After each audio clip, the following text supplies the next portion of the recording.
Good morning. Welcome to Risk Neutral Trading. This is my virtual trading journal.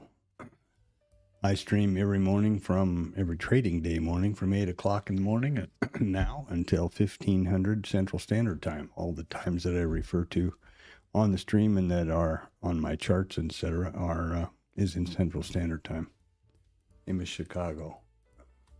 I focus on the futures, basically the ES and the NQ, or MES and MNQ.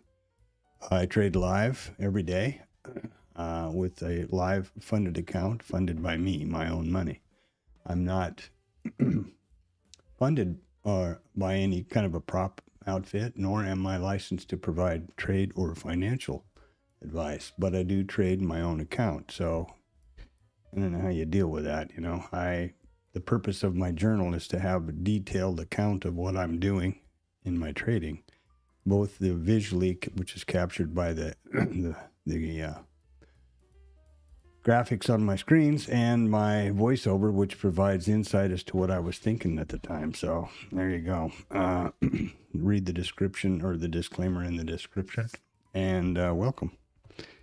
Let's see now. Let's get on to the numbers here, which are a big deal today. We have a potential Trump Besant speech at 0900, which could be a huge market, disruption or auction disruption, obviously. And let's see, is the stream working? Yeah, looks like so. And then we have the all-important 500-pound gorilla in the room, which is the FOMC meeting notes, rate decision, and then press conference at 1300. In case you're trading a live account, as am I, I happen to be with AMP Futures, all intraday day rate margins are up to 25% until after the FOMC meeting. They do that with four primary releases. That's as prompted by the CME. So everybody considers it a pretty big deal. We also have earnings, big earnings. There's let me see here something. There we go. We also have earnings out today. This is that speech with tentative Trump and Besant. And we have,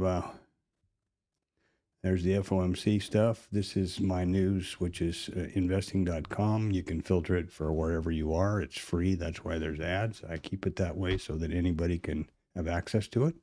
I mean, that watches the stream and thinks that's a good idea. You don't have to pay. You can if you want. You can also, filter it for your reports you're interested in, your part of the world, time zone, etc. The thing I like about it is, about investor.com, is it's primarily focused on only the economic calendar. Like, for example, you don't see anything about, random speeches or press conferences and stuff like that over here. And if you notice that each one of these titles is a link, so you can click that and get to the in-depth detail about FOMC statement. You can see what's happened over the past, the historical, I guess you can, the various press releases, what the actuals were, everything you need to know about any of the reports. Also, we're in an earnings period, a big one. Today is huge. Today is Microsoft, Meta, and Tesla, and tomorrow is going to be Apple and Visa, MasterCard, etc. So this is probably the big day for the Apples, for the earnings season today. These are all reporting after the bell. Obviously, these with the little sun icon have reported before the bell, so that's done and dusted. You can also look out in the future, tomorrow, next week, whatever you want to do with investing.com. Financial Juice is the other one that I use, other news source. This is kind of a similar calendar function. No links to see what any of these events, the history of them. You can filter it however you want, and this one is free also. Now, the reason I do like investing or Financial Juice is they pick up this kind of thing. If there's a press conference or if somebody's speaking that might have a disruptive influence on the market, they pick them up throughout the day. So that's pretty handy. The right side here is much more of a squawk box idea. And let's get on to the all-important pre-market. As we sit right now, we're looking to open gap up by just a couple of whiskers. There's previous RTH high. This is investing.com, by the way, which is my basic charting package, and Bookmap, which is my execution and heat map thing. These two are paid. There's no way I can get those for free for you.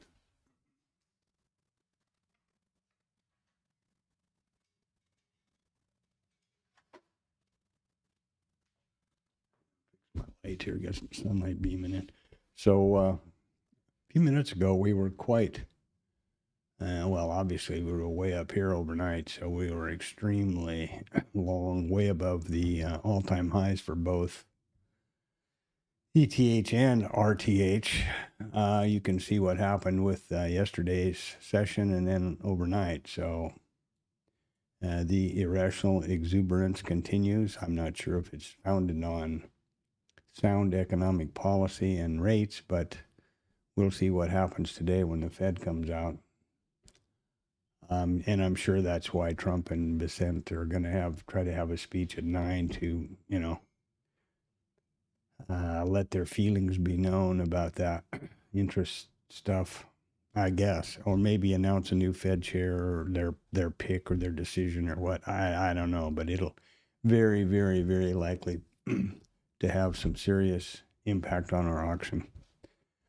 I would suspect, and I hate to say this, but we're back down now nearly to the close. You see that here's our open, and we are 100% long inventory. In a typical world, that I would be anticipating responsive selling to take some profit because they've been long all night and continue to be. Now they are scooching back down here.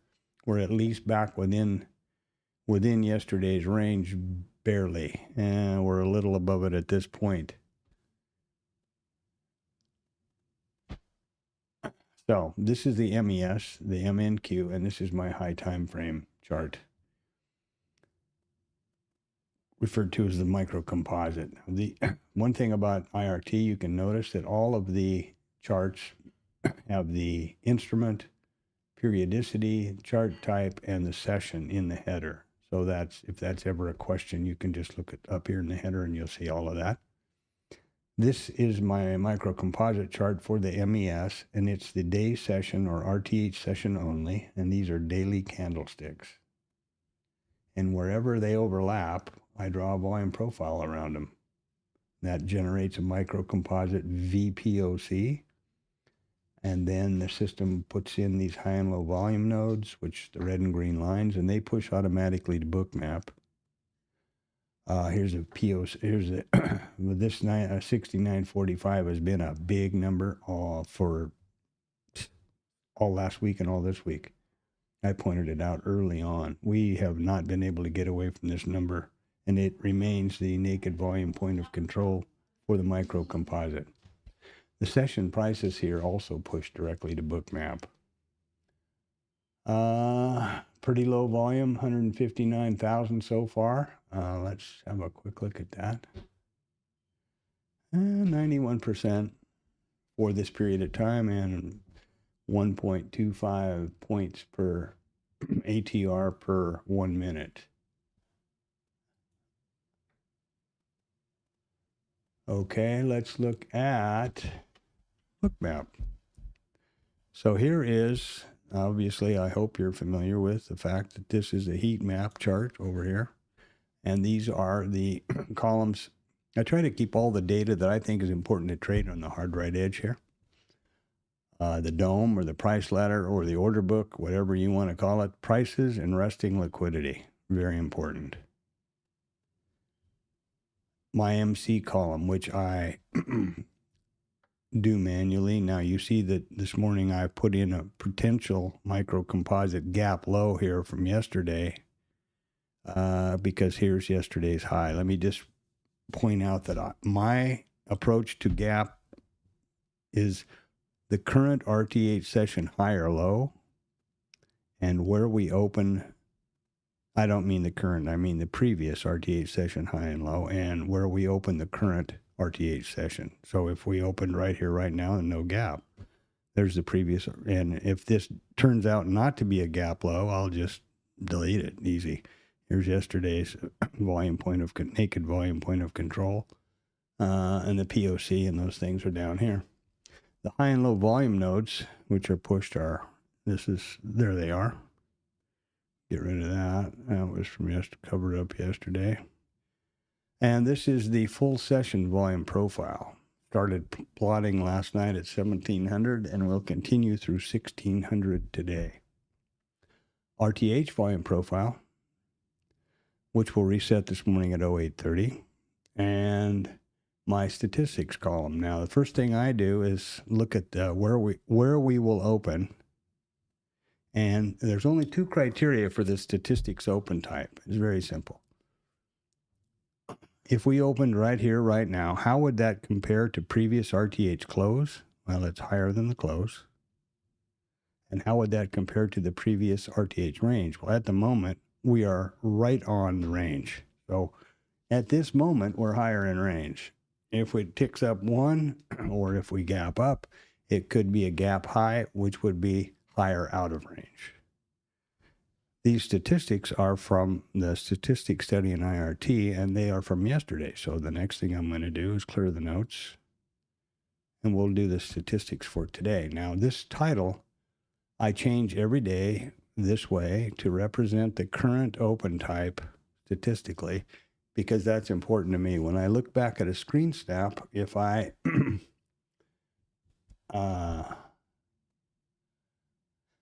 I can get a lot of information from the previous RTH or ETH session by just looking at the screen title, at this column title. And these are the session prices from IRT, which are pushed continuously from 1700 Sunday afternoon or evening until 1600 on Friday. I push them from my IRT and I share them freely with anybody that'll like them. So, like, subscribe, and drop something in the chat and I'll hook you up. No problem. It's just, it comes as a CSV link to Google, and you just drop it in your Cloud Notes or your program of choice or these indicators, and you'll have the session prices continuously for, until I quit doing it, I guess. Now we would be, if we opened right now, we would be a gap up because we're higher than the previous RTH session.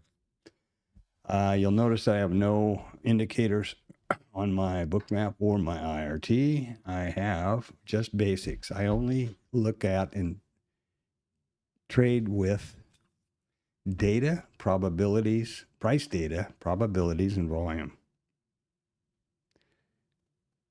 VWAP, Globex, VWAP, RTH, POC, full session, POC, or I should say Globex or full session, POC, RTH, POC. Now, none of these levels are mysterious. The POC simply reflects the price at which the most contracts have traded so far in the session. So in this current Globex, we've traded 4,057 contracts at 70.25. The split second that one of these prices trades more than that, this yellow line is going to go there. That's all there is to it. It plots this line to give me a reference as to where it has been. How is it moving? Same way with the RTH. And then we have the RTH mid. The initial balance high and low can sometimes be a bit misleading because they're from the old market profile days, the naming convention. All these two levels actually represent are the high and the low. I happen to know it's just below yesterday's RTH low. They represent the high and the low of the first 1 hour of the RTH trading session. That's all it is. And Blue Boy over here is just a vertical line, which I put on the opening print of each session. There we go. There's the last few. Opening print of each session so that I can glance left. If I see this blue line, I know I have the entire session in view on my heat map chart, and I know what the context is without question. So let's look at the statistics here. They come from this study. And here we are yesterday. Now we're just hovering around. I'm not going to get, crazy about doing these because I'm not sure where we're going to open, and I'm tired of putting them in and then turning around and having to change everything. The study is very simple. Assuming we open higher in range, as we did yesterday, first of all, IRT highlights the correct open type, but only after 8:30. They also change any statistic that has been revisited in the current session from the black text to blue, so that's pretty handy. The study looks back at the most recent 1,664 trading days. Of those trading days, we opened higher in range 514. Of the days where we opened higher in range, price revisited the overnight volume point of control 80.7 times. Overnight volume point of control.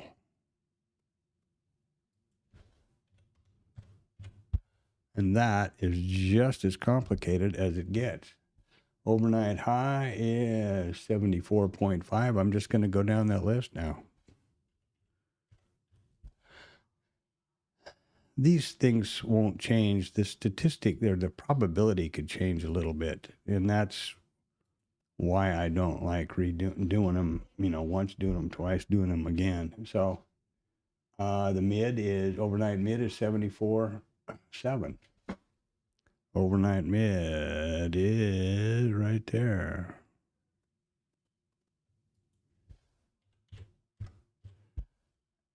And I want you to be sure you understand these are not hard, fast targets, lines in the sand, predictions, or anything else. This is probability.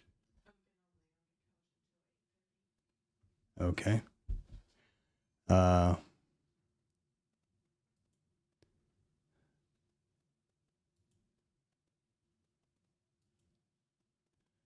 And let's just stand by till we see how we open here.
Sorry about that. Got to get back in the groove here because school's back on. Tam's back at it. I've got a school run at 9 on Monday and Wednesday, which would be today. So let's get cooking here. So there we are with statistics. Let's see here what else might be. The IB high. I want to do that. Initial balance high is 68.1. And why I'm pointing this out is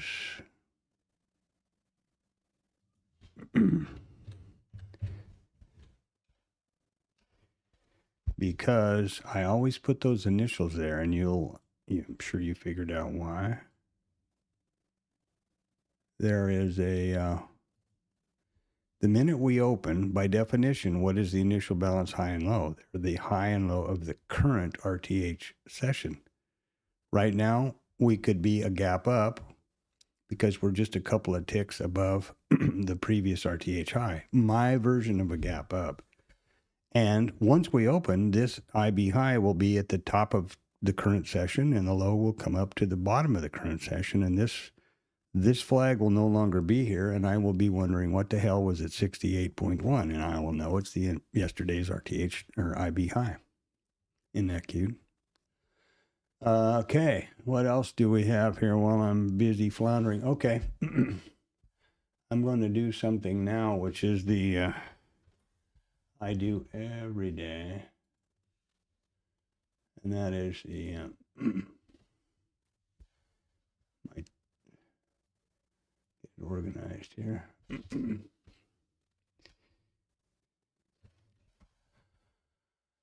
The TLab snap. And that is a thing I do. The TLab, you might ask, what the hell is that? This is why I stream, because I don't multitask worth two hoots in a barrel. The TLab is a bookmap Discord chat room called the Traders Lab. I used to be quite active in there, been around in it for a few years, and this every day about before 6 or around 6, I post the numbers, that are expected for the day, just as a heads up. And every day at about 8:20, I post this chart for them. For anyone in there that doesn't have all the availability to all the numbers that might be pertinent, and I don't know, it's a habit. And it's kind of I tip my hat to the guy who started the TLab named Tom B. And he's a professional trader with 46 years experience. Do I have any proof of that? No. But I believe him, After a long period of time of being associated with somebody and being around him, I guess you kind of know. You're never going to see a verified account, or, he doesn't live trade and he doesn't call trades, and it is a Discord site. But the one thing that's kind of was appealing to me, is you're never solicited for anything. So that's important. And actually his suggestion was he suggested and suggests continually that you should narrate the market and stay focused on the market, not typing and doing all this crap, which is kind of funny because that's what he does. But and therefore, that's why I have the stream, essentially. So let's get on with it now. That's the TLab. I don't recommend any of the other TLab bookmap Discord sites anywhere, because I haven't been to those rooms. And the one or two that I did go to were just typical bullshit. The guy was trying to sell you something, third word out of the block. So there you go. Tom B. Traders Lab. There you go. You can check it out if you want. And so it's probably pretty important to be able to trade, I guess you would imagine, and probably believe. And the way you do that with Bookmap is you activate the trade control panel, this padlock button, and you select a method to interact with the application using your mouse to trade. If you choose the chart button, you trade in the chart active data column. If you choose the dome button, you can only trade in the dome columns, and both is, as you might cleverly suspect, both of them. Next, I always activate multi-brackets. This is where I implement risk neutral methodology and just good trade common sense and trade management. The smallest risk neutral package you can have is 2 lots because it needs to be an even number. Boom. The next number that you need to come up with, it's probably the most critical of your trading career, is the stop loss or the risk for the entire package that you're going to be trading. The first criteria better be, what's your account risk parameters? What's the volatility and risk involved with the instrument you're planning to trade? And these are questions that you should have figured out long before this moment. Assuming that you have done so, then the first T1 or take profit target is automatic. It's for half of the package, and it's for the same number of ticks as positive as the stop is negative. And then there's a runner. And you can set this up as many different configurations and ways as you want to go. Boom. I'm also now, because of my backtesting, I'm also using the Execution Pro add-on, and I'm using the break even. So when we achieve T1, it trails the stop to entry plus a tick for commissions. And you want to make sure they do have a pretty handy statistics, and I want to make sure it's AMP, okay? So any trades taken today will be synchronized with the Bookmap web journal, even though I use static. What the hell, if it's available, use it, right? So there you go. Now the next thing you do, or that I do, is you notice that I have all the metrics up here at the top of the screen as I have over here.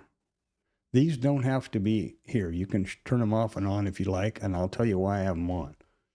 I don't need any of the other method or tools here in the trade control panel. I know that this is the right package size. I already have my metrics, so I can, and I've selected a way to interact. So I can shut that off by clicking the button. It stays active, but I get my real estate back. I have all my metrics. I have cancel and I have close.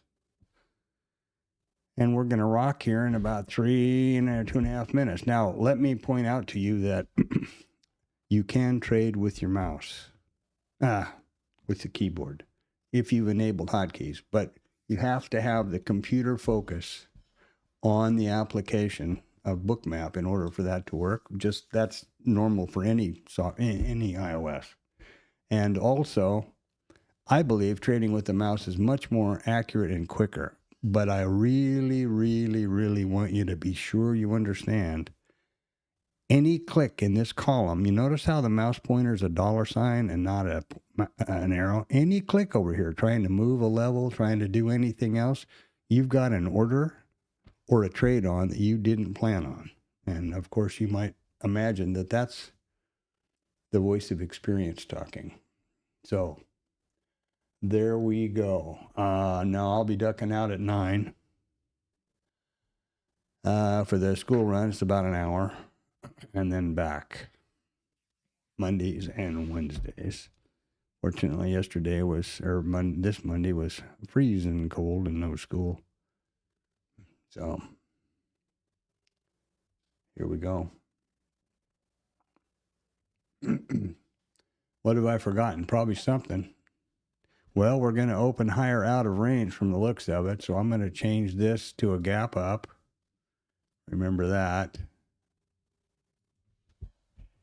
Now we have a gap up, and I'll have to go back and change the statistics. Thank you so much.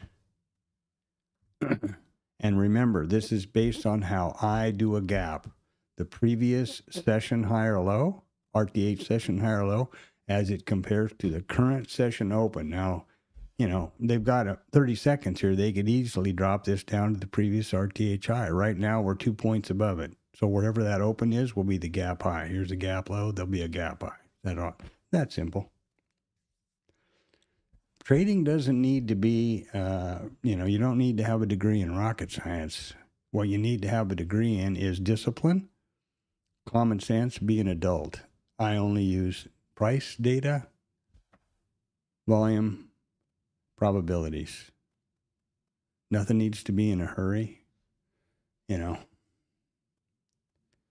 And what? Did we open? No. Well, we're going to open in 3 seconds. And there we go.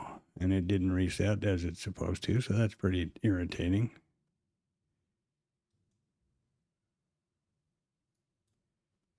And it will here for too long, I guess. Jesus, this thing is irritating. If I didn't own this, I'd throw it out the window.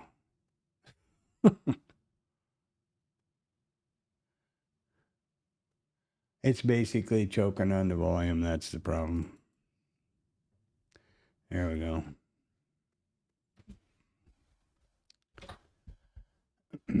IRT is completely upside down. And I reboot IRT at about just a little before 7 every day to try to eliminate any issues. So we open clear up here now. And we did open gap up. Next thing I'm going to do is change all of my IRT charting to full RTH session only. So there's yesterday's RTH, and here we open. You can see the gap up's obvious. I do this for a reason that's probably only important to me, but there's a lot, as I mentioned in the pre-market, I share these session prices with a lot of people freely, and if you want them, just let me know in the chat. And they push live and direct, continuous from 1700 on Sunday afternoon or evening until 1600 on Friday. And the reason that I change this every day is to keep all of the relative levels aligned as expected. Primarily the developing value area high and low as they relate to the value area high and low of the session prices, which so that the people who rely on them aren't confused. There you go.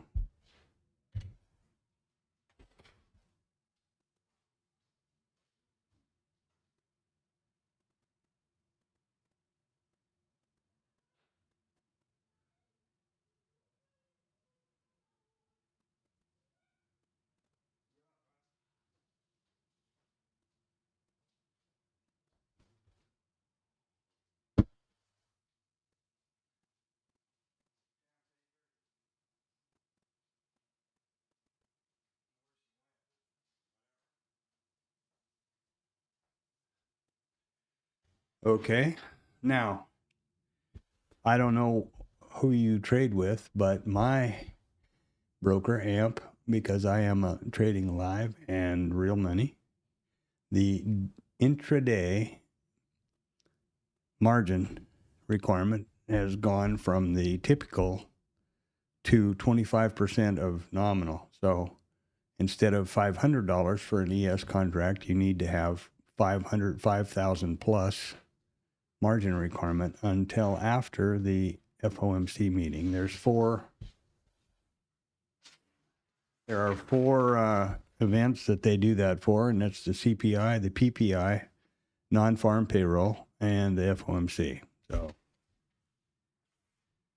there's that. I have no idea what your broker does, and none of my business, but that's something, that's something. And the thing that's amazing about that is that the reason why it's important to me that I always pointed out, that increased margin went into effect at 1700 last night. Gap high. What is this? 280126. Okay. That went into effect last night at the 1700. So if you thought you were going to get way ahead of the FOMC and throw a trade on when the market was doing, its little up move at, 6 o'clock last night, and you don't have enough margin to cover however many contracts you put on there, you got a margin call this morning, and you probably didn't appreciate or expect that. So here we have the IB high and the IB low. Obviously, this is goofy. Let's do that again. Let's clear the resets. Pretty close. Try to get these volume profiles as accurate as I can for whatever reason. And Okay, something here. Where are we?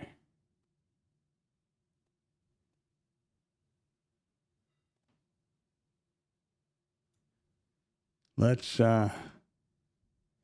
get Blue Boy Jr. on the job for today, huh? Remember, this is a top secret. There you go. Maybe not. So we're 1 point or 1 handle high. Blue Boy's on the job. You can see that we're in a real tight range. We're in 21 to 29, so it's 8 handles wide so far. Teensy weensy gap up. We've tagged out the overnight volume point of control already. So that stat's done. So has whatever that was. The mid, overnight mid, if I remember correctly. And now we're probably going to come down and tag the, so we close the gap. So yeah, it was not much of a gap, but it was a gap, so there we are. I'm going to start thinking on both sides of my head now because I have to get ready to make sure Tam stays on track and hit the door. And because of the cold, I'm going to start the car early and all that kind of, all those dad things.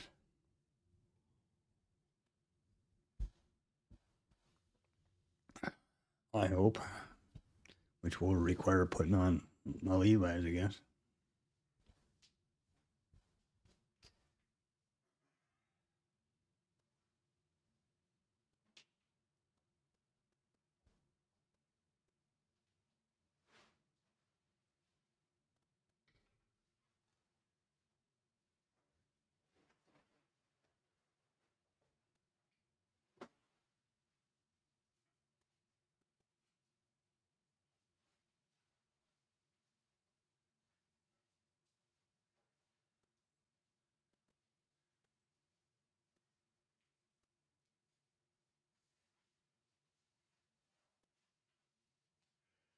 So we got something.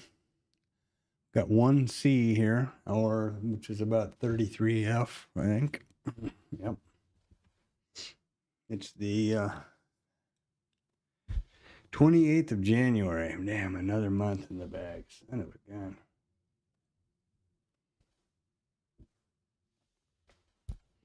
And what does that mean? That means next week is going to be non-farm payroll. Again, with the rates, with the, and I hope to God that they get to the bottom of this manipulating the rates thing and the reports. Is really disappointing to me.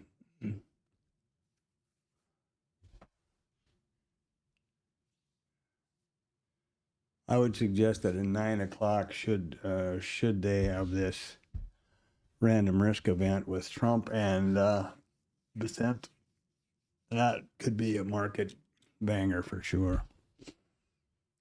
I'm sure that if in fact they do that, I'm sure it will be just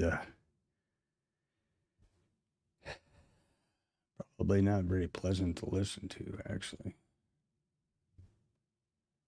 We're threatening war against Iran, and wow, I guess they've successfully diverted the news cycle away from the Epstein thing, so I'm sure that must be a lot of the reasoning. Seems like to me.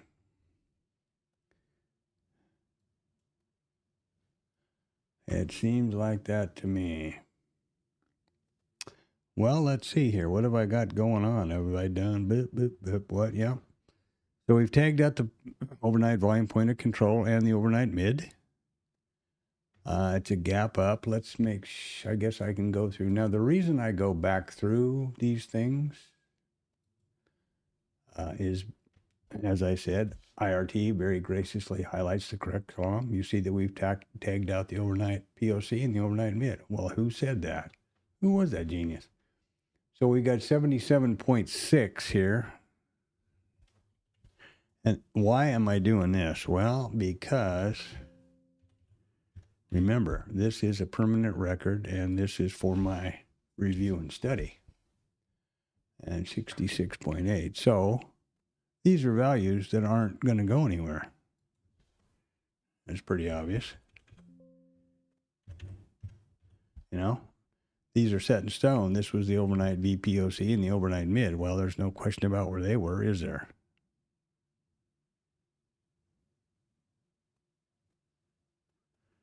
And therefore, I can change these without, any problems. 74.9 is the overnight high. Well, that's pretty close. I try to make them as accurate as I can because I want them to be so for my review and the permanent record. What else did I have in there? IB high from yesterday, 63.5.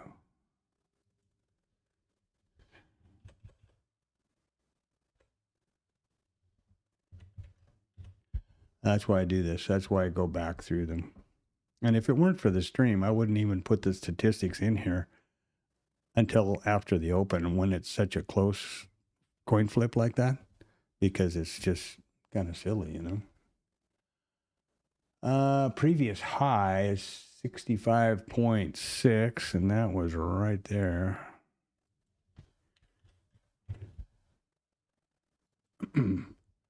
Close is usually a good one, 49.2.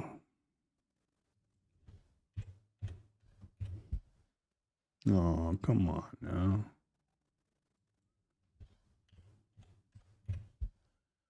Okay. Overnight low. Let's see where that baby went. 38.5. Right? 36.5.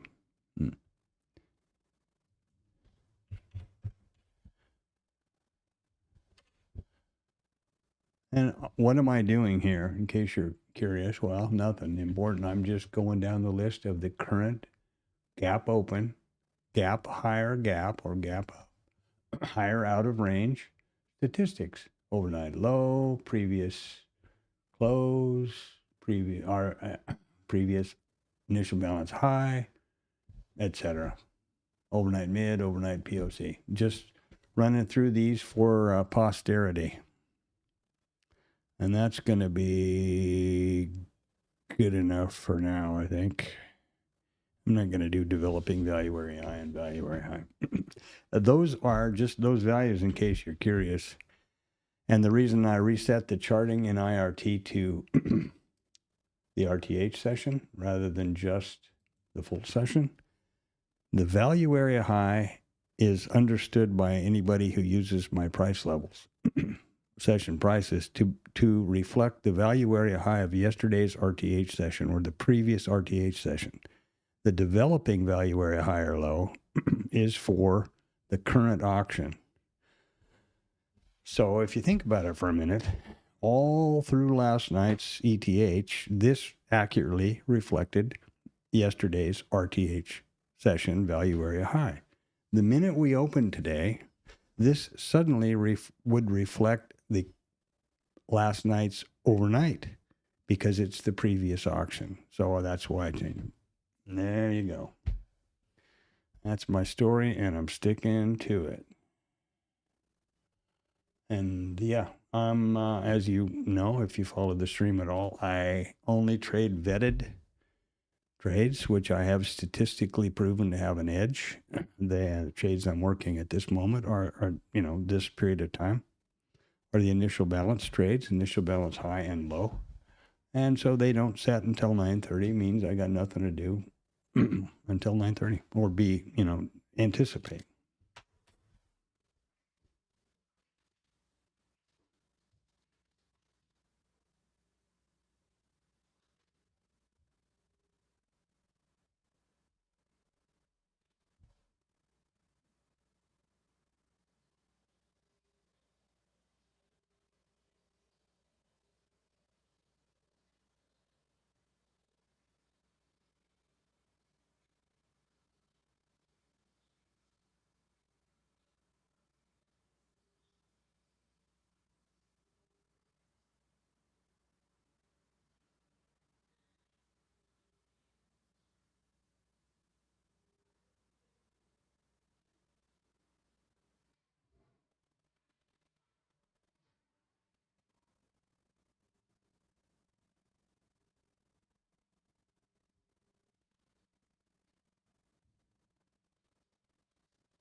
Okay, 8:45.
Yeah, so I'd be real curious to know if this tentative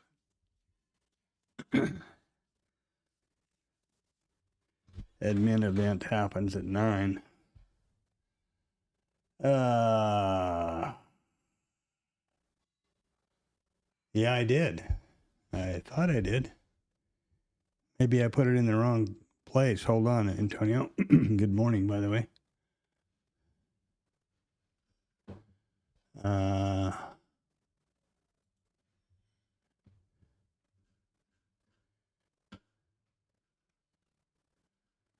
Well, let me see. Let me see here.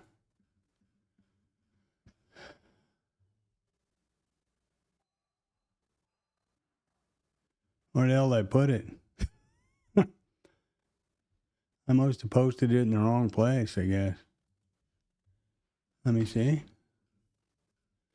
I don't know where the hell it went. I'll do it now. Thanks for the heads up.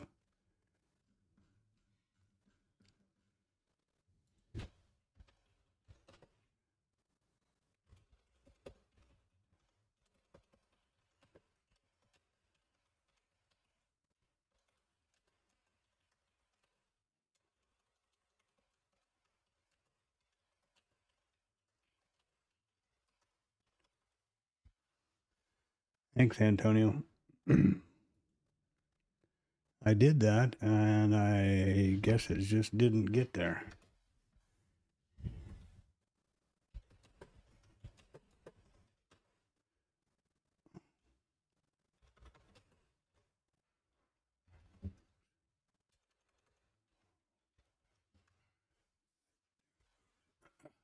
Thank you, my friend, and bon dia.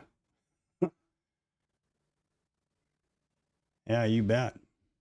Absolutely.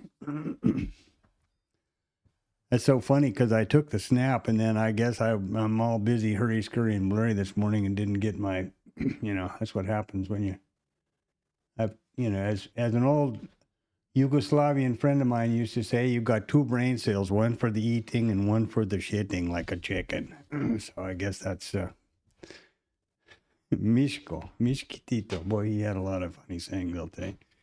I guess I got the snap done, and then that's just I've kind of phased out on the post-it part. All right, I'm gonna make sure the gal's all up and running here and be off in a couple minutes.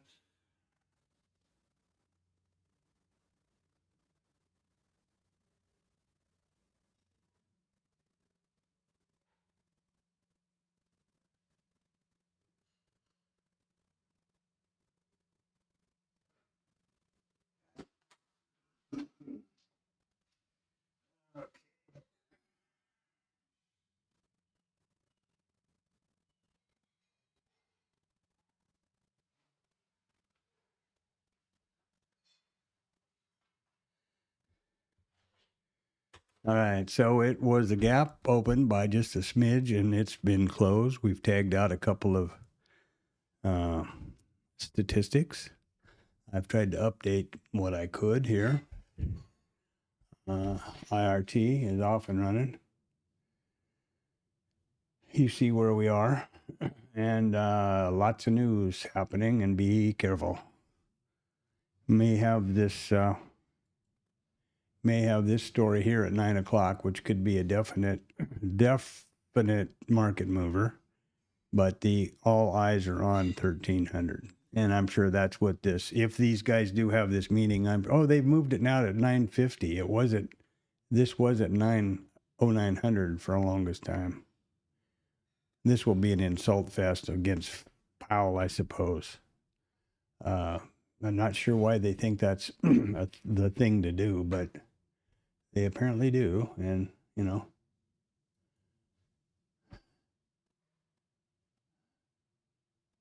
there you go. What to say? So there we go.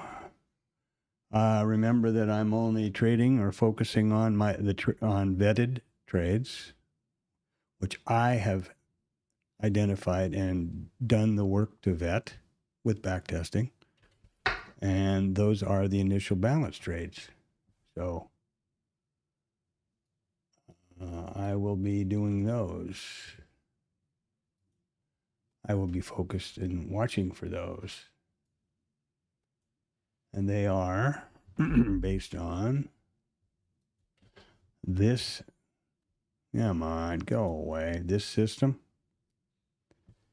All these rules are just for the two initial balance trades associated with each initial balance level. So there is this is yesterday's initial balance high. So there's an initial balance high continuation, IBC, again, creative on my part, and an initial balance low, or IBF, IB failure, IB high failure, or, return, which is nothing more than a mean reversion trade with a fancy name based on the initial balance. So Those are the two that are this. And what's the first? There are three rules that qualify an entry.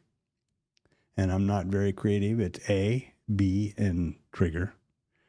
A is the initial balance statistic. So here we are today.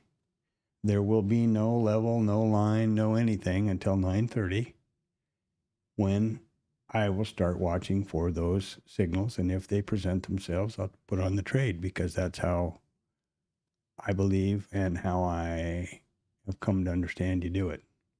It is the correct procedure. And I'll talk about that later. And I'm going to get organized now to get the gal to school. So keep your powder dry. Remember, stand by for the 9:50 now it is. But the all-important biggie for the day is the Fed watch at 1300. So there you go. I'll leave it on Bookmap. I think that's the most. We're one point high. Blue boys on the job. There you go. Good luck. Don't do anything stupid and lose all your money. Remember, your primary responsibility as a trader is to preserve your account.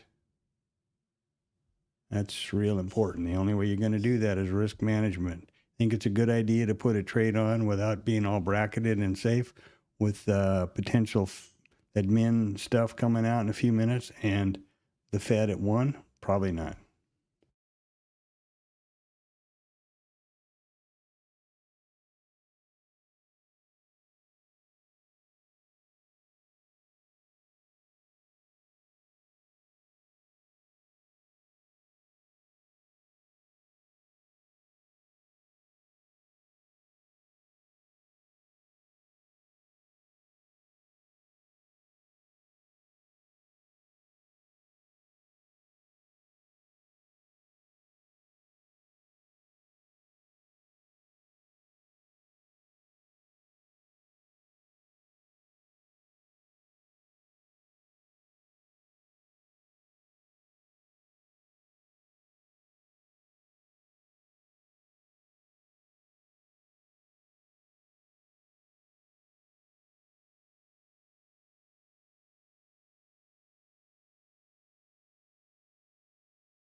I would not be at all surprised if we keep a real tight range until the Fed story.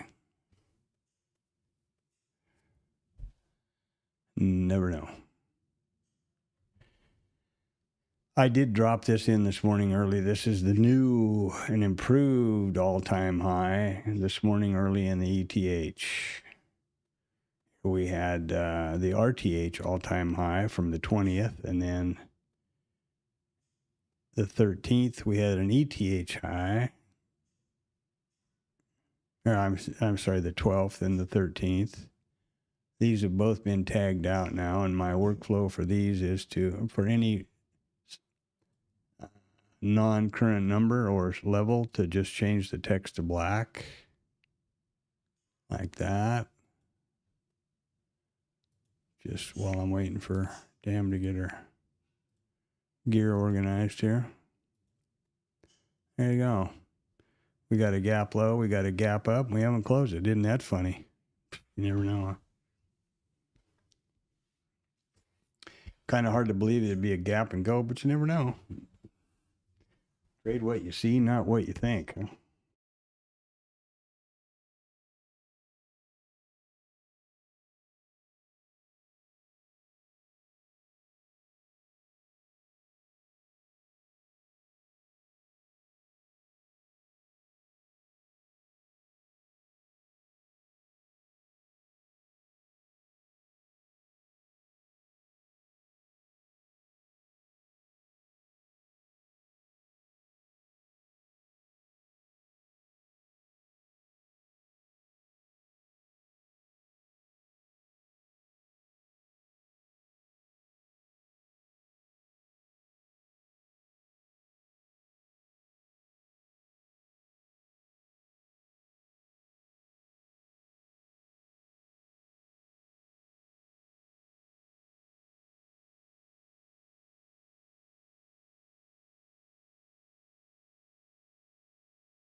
pretty light volume here so far, and about 2 3/4 points on the ATR.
result is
taken.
Well, that was fun. What happened?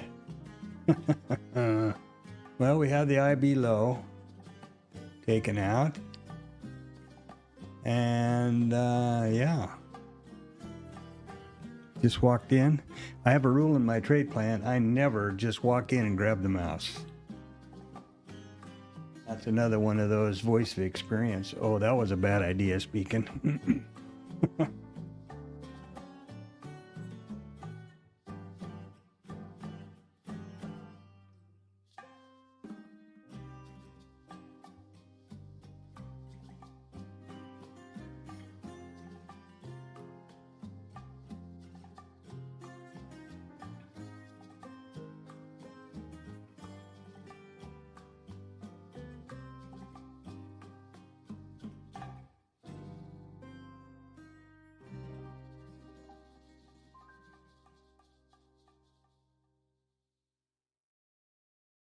All right, so let's see. Did we have the speech or whatever they were going to do?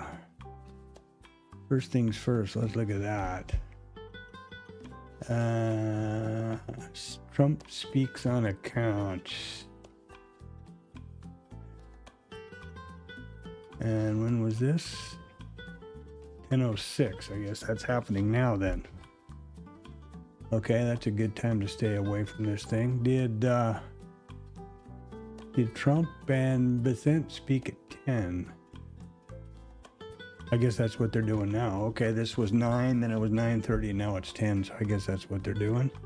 And of course, there's risk up to 25% margin on any live account that I'm aware of until after the FOMC meeting and rate decision, which is 1300.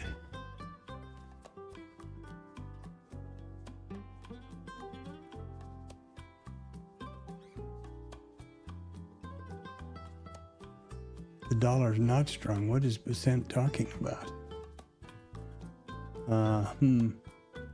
Okay, so I need to get up to speed with what's going on here. That's pretty obvious.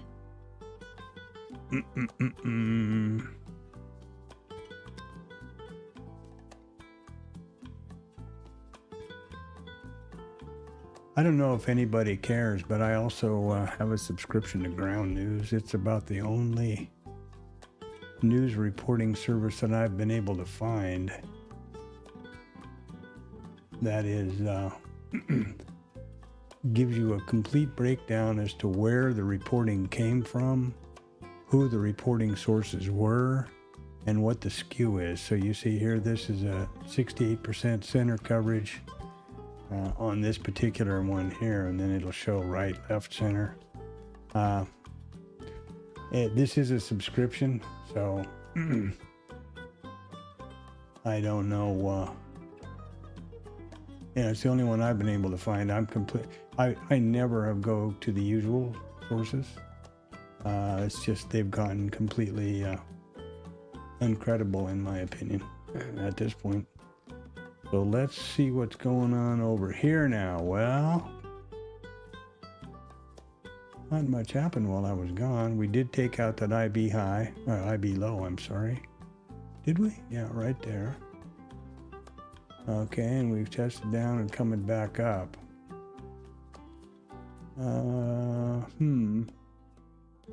Okay. Oop. All right. Let's see what's over here.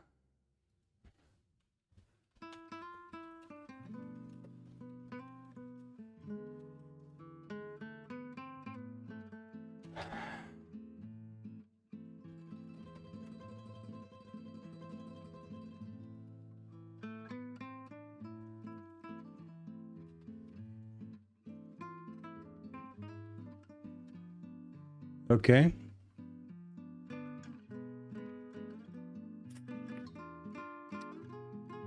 So context is down, huh?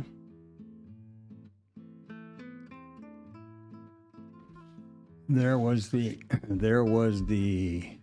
initial balance. Ooh, thank you, Mom. Thank you, baby.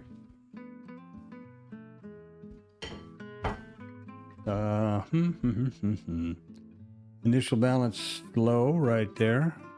There's 930. Remember, there's no initial balance stat until 930. So there's 930.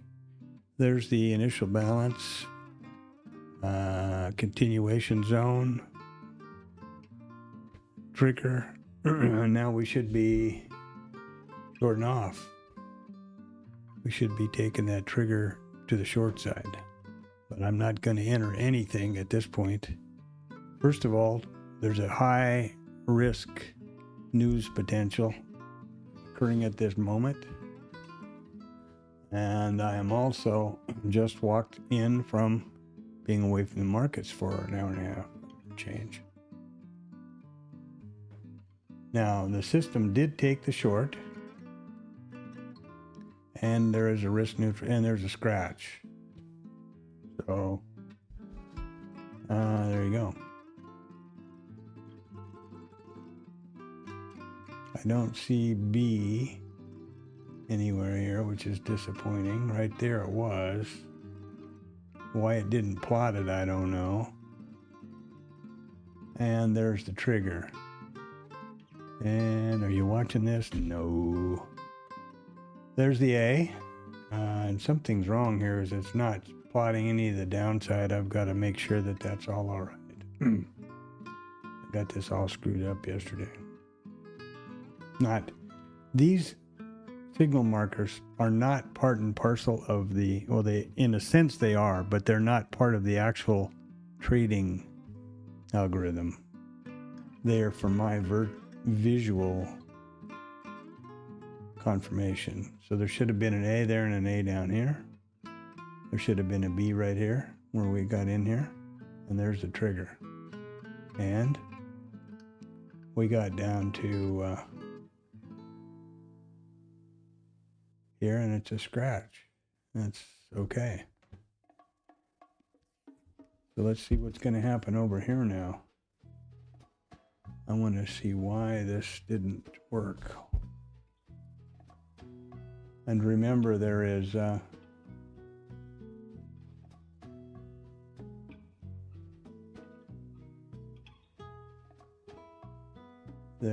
no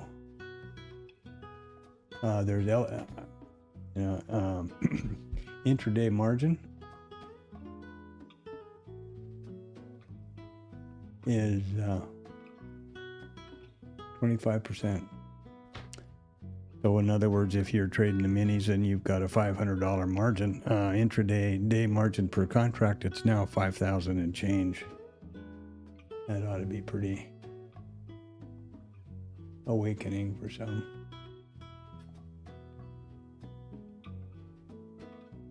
Okay. Well, there's and there should be an A down here. And why isn't there? I'll have to look into it. In the meantime, I'll have to get my feet on the ground. Fortunately, the fearless leader is on the microphone, so I'm standing by.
Let me point out that I'm, Jesus, excuse me.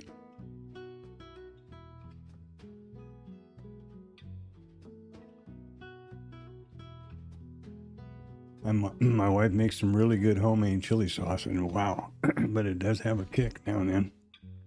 Let me point out that I had made a pretty big mistake when I left the school run in the pre-market. As usual, I had demonstrated how to set up trading in Bookmap with multi-brackets and Execution Pro, etc. And then I left, and that was really stupid to leave this on. You know, the cat comes moseying through and steps on something, whatever. So if you turn that off, nothing can happen. Just as a precaution. I'm back on, so. And if you want to do that really fast, let me tell you a little secret. It's on, right? Just change instruments. Instantly, trade control panel's off.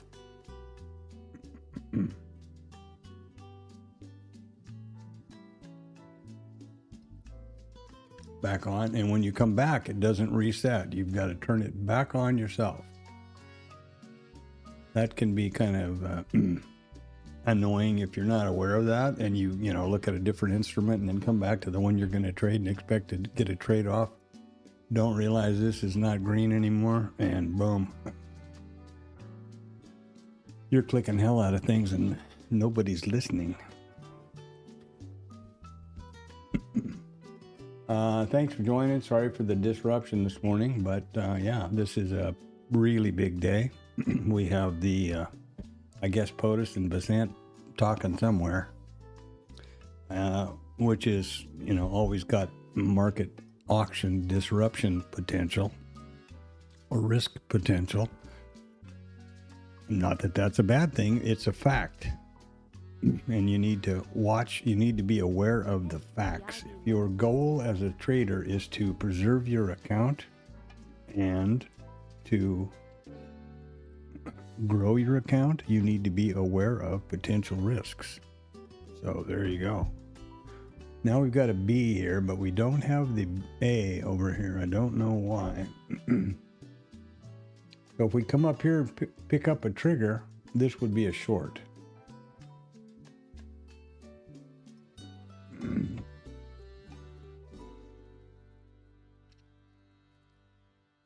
And that's a likely short to take, as a matter of fact. I don't like doing that with the current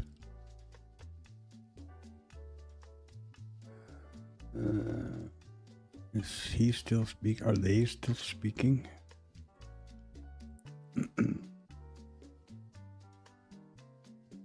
I don't see anything where they have. Usually this will say Trump's remarks are through or something like that, I don't see that. So what I'm going to do is default forward, discretion being the better part of valor. I don't feel very gamblyish today. I don't think that's a word, but you get the point.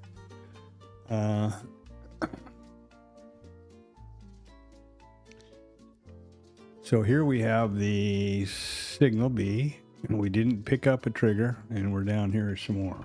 And if you don't believe me, there we are. There's the trigger down here. Notice that the trigger zones come across to a Bookmap at 9:30, as they are over here.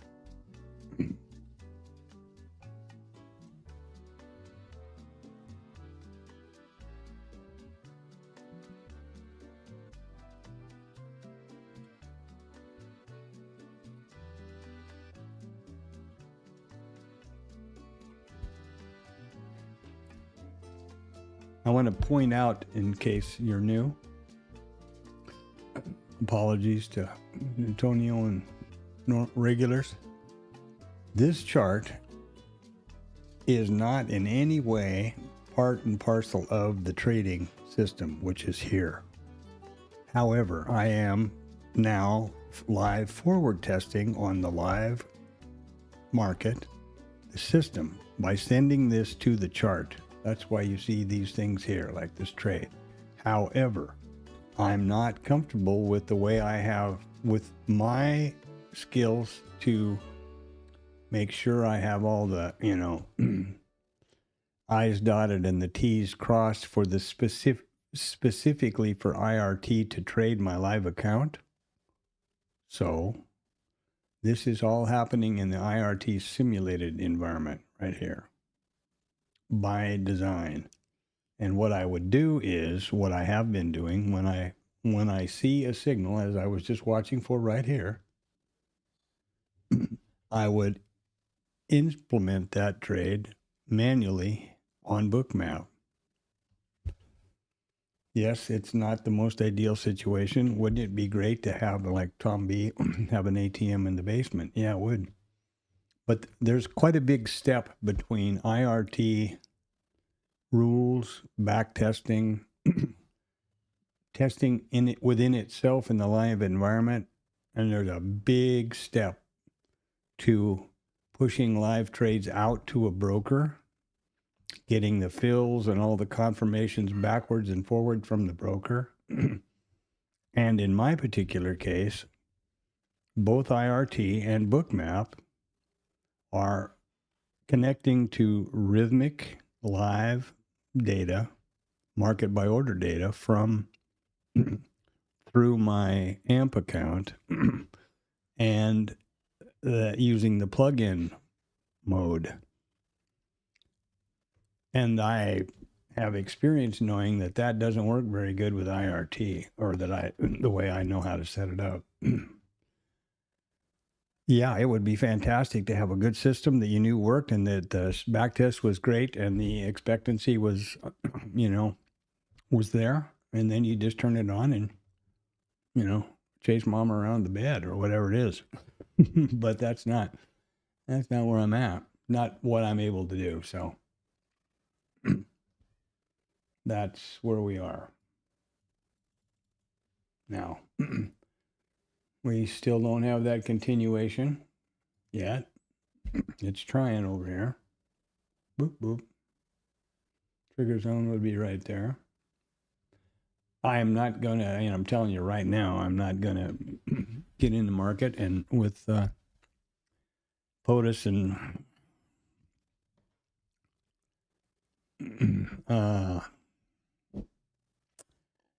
Becent anywhere near a microphone, especially on Fed Day. Whew.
Now we're going to get a trigger here in a minute. I'm not going to take it live. But the system should fire. There's the trigger, and the system has gone short.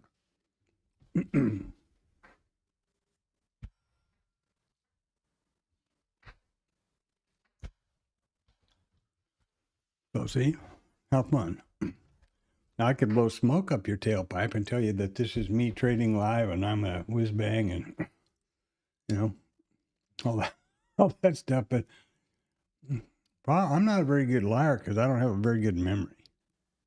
So, you know, I figure it's just easier to be straight up and honest. And it's kind of a novel thing to do on YouTube and in this day and age.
Well, this is a great example of the system in action, except for the A being missing over here. Actually,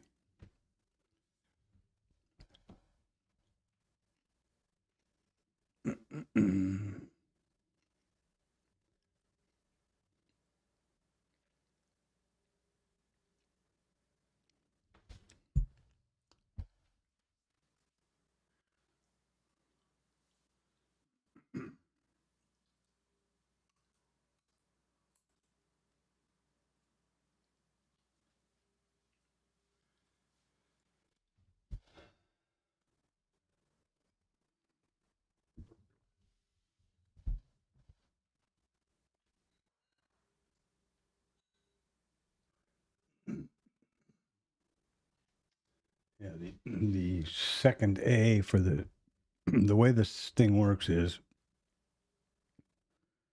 this was a short that got stopped.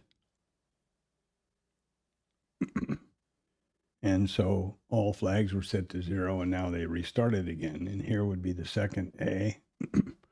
Didn't, for whatever reason, it's not there. And the B and the trigger. And there's the first profit target, and at that moment, the stop trailed to entry.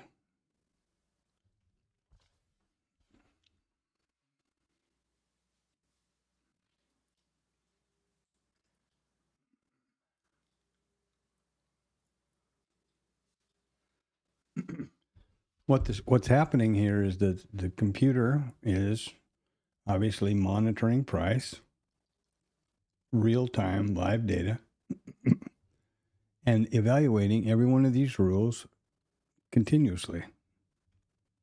At minimum, depending on whether it's intra-bar or at on close, at minimum every 1 minute on every 1 minute bar.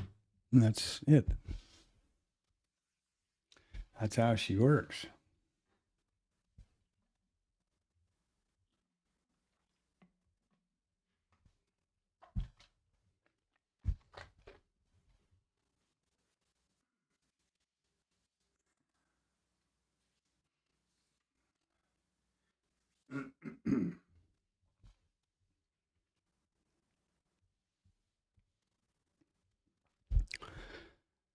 Well, let's let it keep cooking over here and see what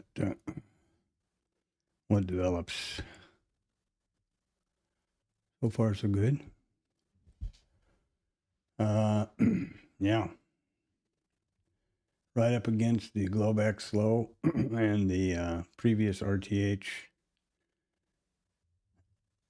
value area low, which is right here.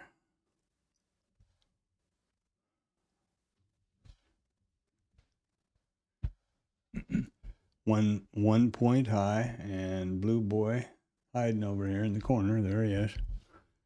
Now we're going to probably break him down.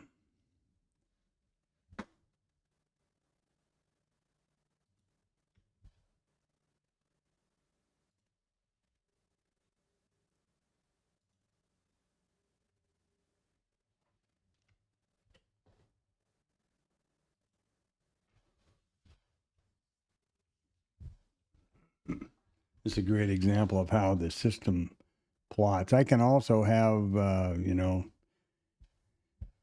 targets or stop areas or whatever. Unfortunately, it only does two. It only does one target. It's not. It was built. An indicator Tad Payne built a long time ago, and it doesn't have multiple targets. And I have not bothered anybody about it because I know what's going on. So that's not a priority for me.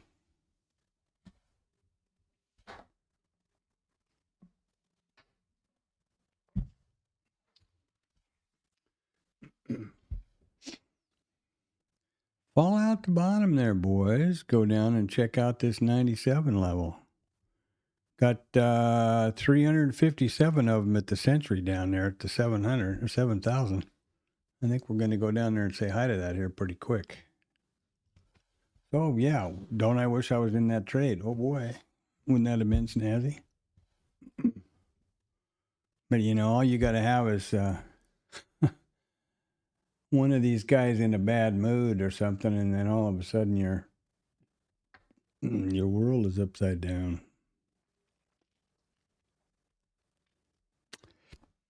And today has a particularly high probability of that, in my opinion, with the Fed rate decision in the wings.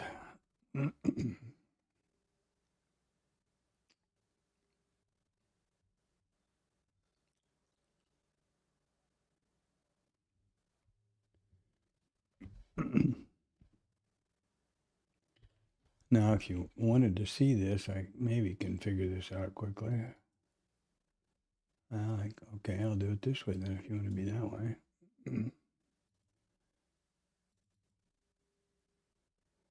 So I can turn these on. If I want to turn on T1, it would show that. If I want to turn on T2,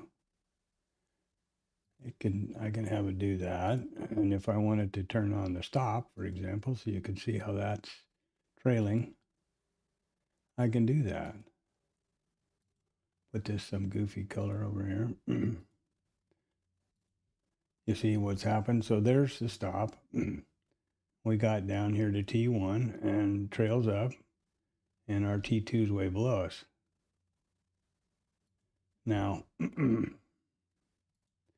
I don't do it that way because there's lines drawn all over every place, like over here and everywhere. And here's the target for T2. So there was entry, stop, T1, trail up, T2. We trail up here and hit this, boom. So that's why I don't keep all those lines on it. You see it happen over here as well. That's why I keep all that. I just don't like, you know, all those different random lines zooming all over the chart myself. Boom, boom, boom. There you go. Personal preference.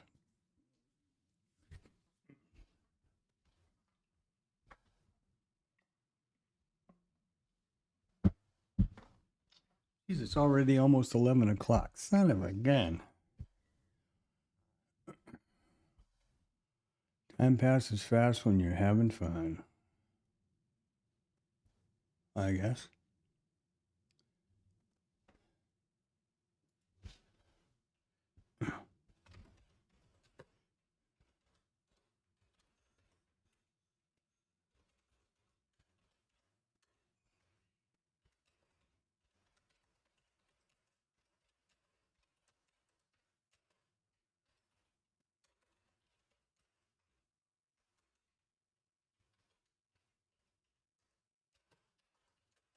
Mm.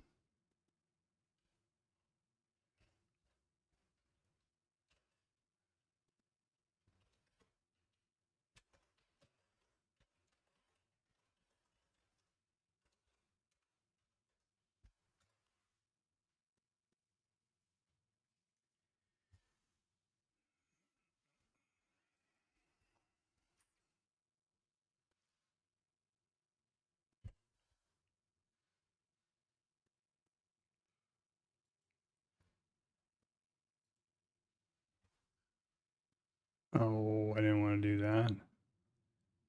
Mr. Mouse wasn't looking where I was, you see. That's always a problem. Always a problem.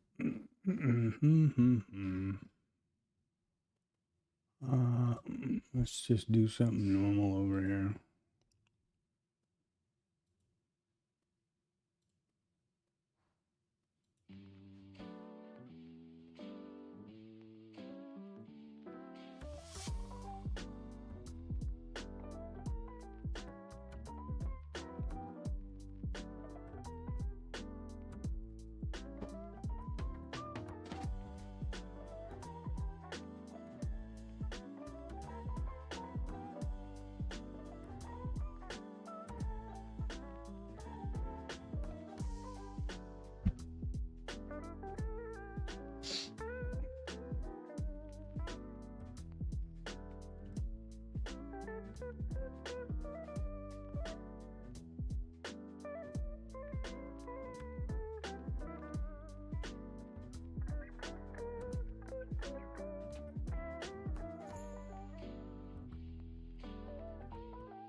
What do I imagine is going to happen? I would think a sell-off, actually.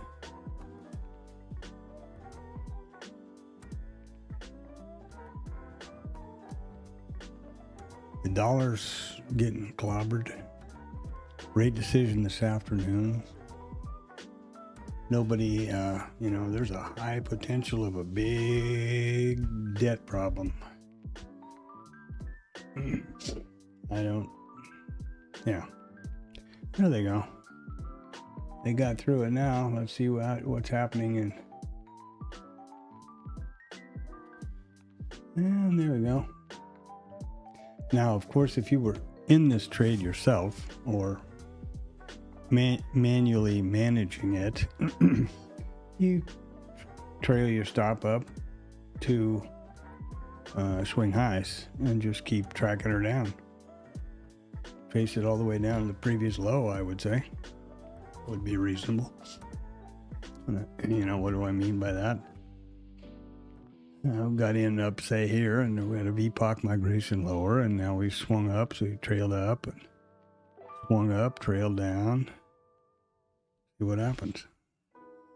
That doesn't happen automatically. It can, but the only thing that I have automatic on the system itself, because I haven't figured out how to code the other one yet, is to trail up to break even. I can have it set for different figures. For example, when I reached T1, rather than trail to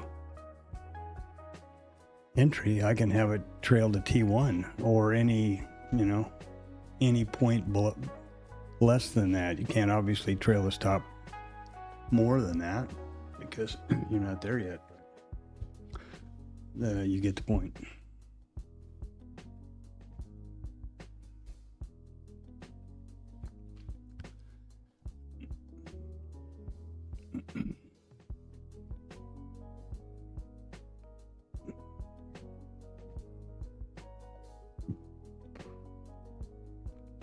Now, had I entered the trade on Bookmap, it very clearly plots everything on this side too, differently than IRT, but there's no question about it. So that's, and also the metrics up here, you can see what was entered where, what your P&L is, stops, outstanding, what the position volume is.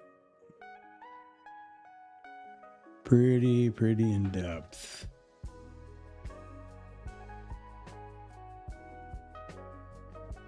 Pretty in depth. I don't have any of them current memory here.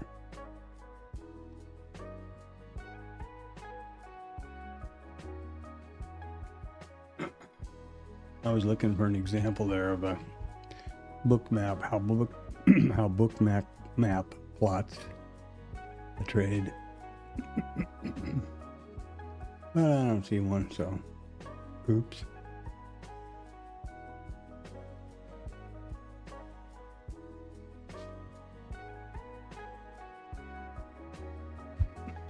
Well,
Okay, I'm going to follow along here in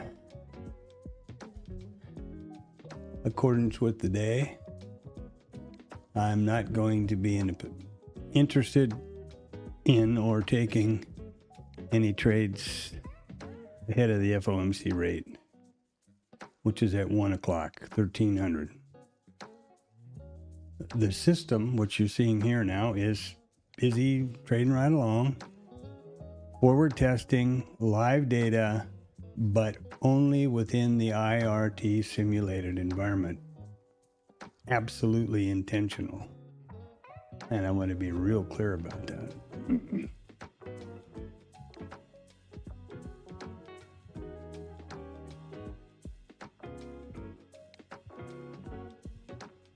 This is the the investor, Jesus, what am I talking about? This is the initial balance trades trading system. This is the IB low. And these are IB low continuation trades. Here was one that got stopped out. And here's the second one, which is now scale T1 and trail 2 entry. So there you go. I think it's probably better for the stream, though, to keep an eye on IRT and bookmap.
Well, there we got to T1 and T2.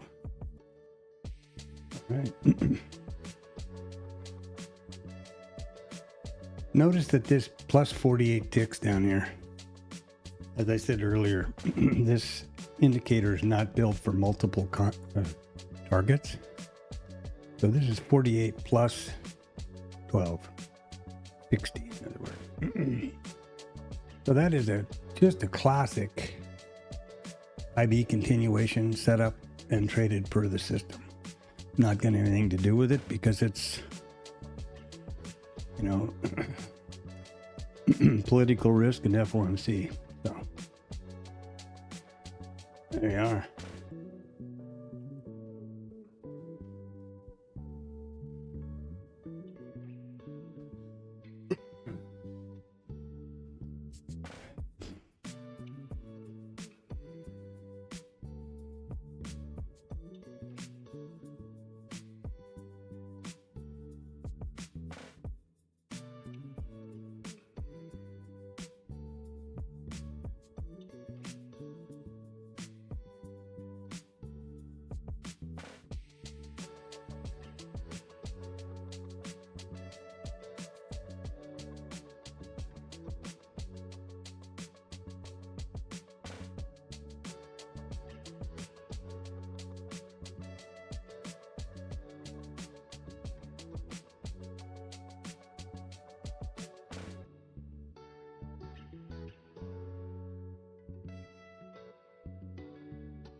Well, what's going to happen now? We got the FOMC coming out in a few minutes. Get my coffee, my popcorn, get all set.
Ah, good boy.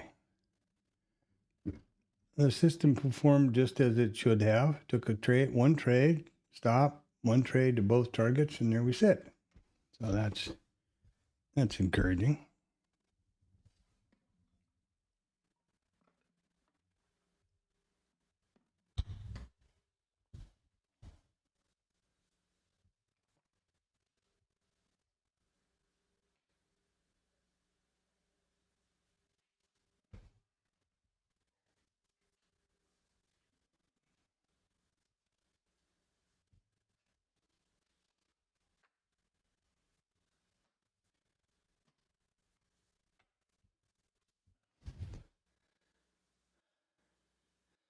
And what's going to happen now? Ooh, 8 minutes.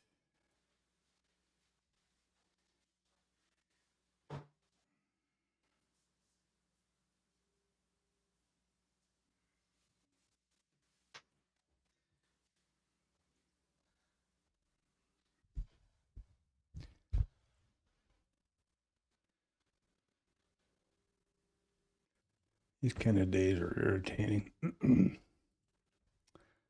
Irritating.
Well, 10 seconds and it's 1 o'clock. Be interesting to see. There we go. There it hit. And down it went. Now what's it going to do?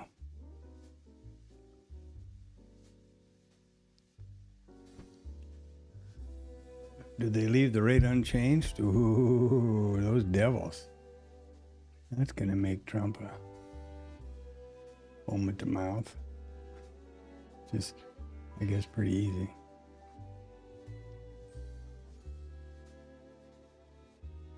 Quite a big hit here. We still can't get through it lag-wise.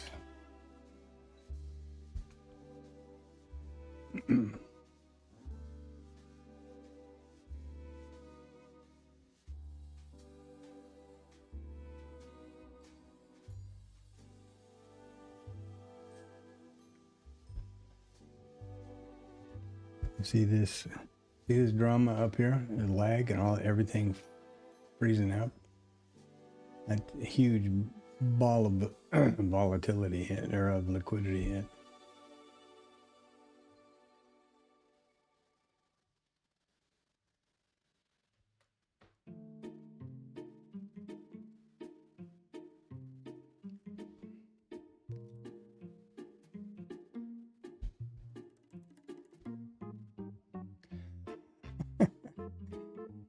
That probably didn't go like they had it planned.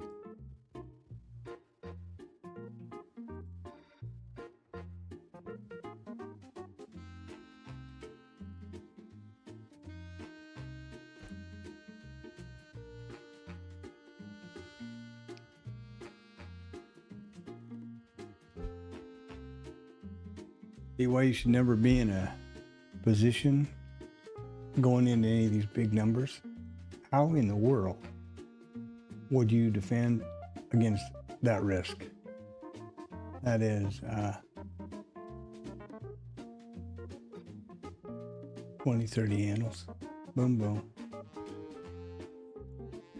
No, thank you. I repeat, remember your first objective as a trader is to preserve your account. And there's no way you did that right here.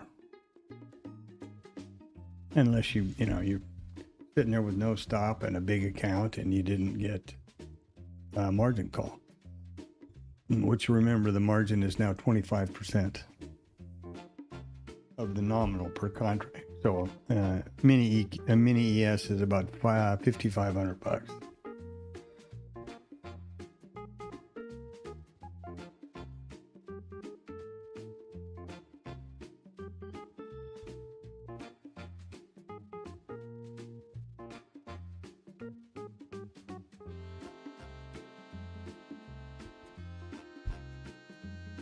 And with that, I'll go see if my tea's ready to roll.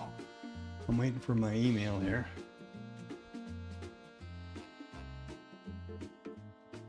Typically, it's about 10 to 15 minutes after the number that the margins come back.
Well, we maintain a vigilance of lower highs and lower lows, huh?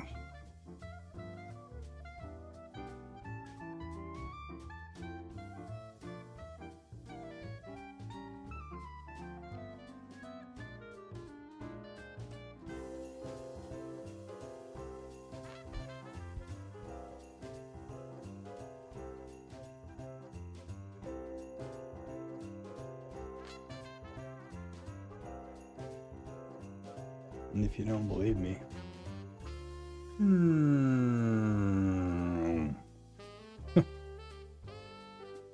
yeah, that's the trade somebody needs to figure out, huh? And it's like all things, hindsight and rearview mirror. It's never so clear and never so easy to see.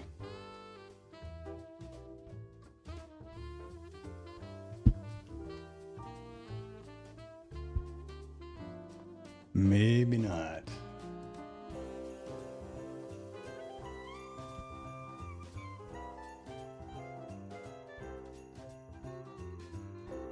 Look at this. Look at this blender fest right here. Gee, we need Christmas. Can you imagine all the retail people that got chopped to smithereens across that hour? Wow.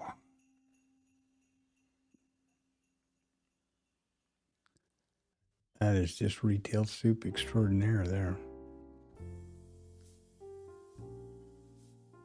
That's funny, but you know as well. I know as well as I'm standing here. You can just imagine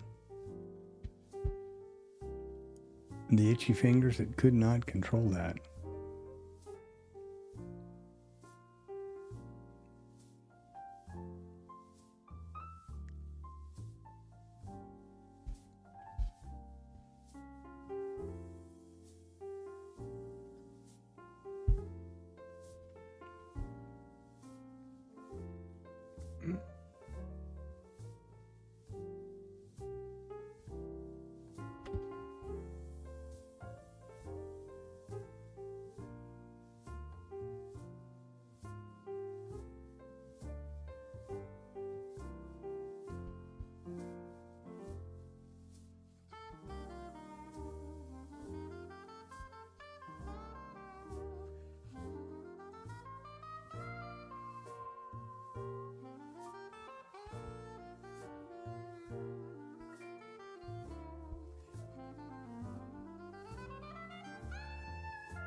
Okay, just now the margins have been restored, so back to normal day rate. Interesting how that works. Huh? All those traders out there who probably don't know anything about that. Prop guys too, you know.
Okay, now what?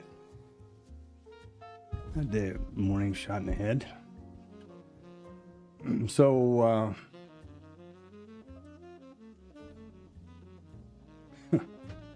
yeah, I guess I'm just going to have to get used to this on Wednesdays. Probably as quick a trip as I could make this morning. And that took me about, I leave at 9 and got back around 10 to fit, somewhere between 10 and 10:30, depending on traffic. And that was the initial balance trade that came through here. And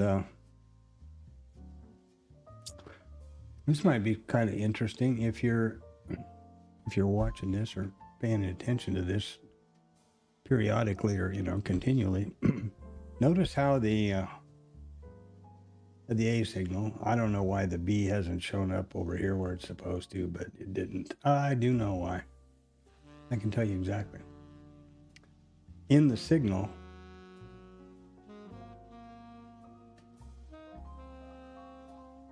of the system, it's the penetration of the zone, and I'm sure that when I look back at the signal, the marker, which is this flag like this, different than the trading signal, it will be the close. You notice how the close is down here, and we get to B, I think. Anyway,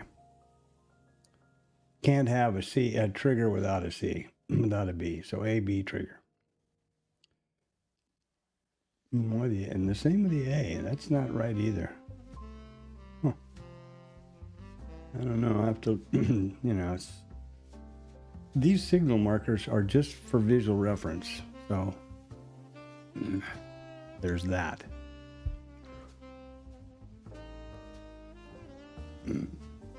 But here's the trigger, which is where this trades from the back up to the trigger zone, and a trigger fires here.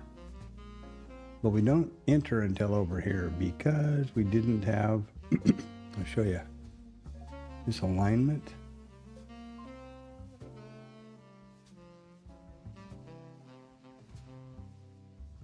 And this is a moving average that I use visually to reference what the code is as a final contextual filter for the entry. It's as close as I can get.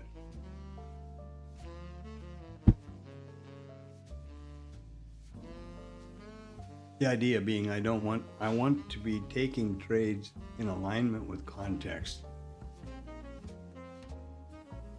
as opposed to counter trend or counter context, So that's that.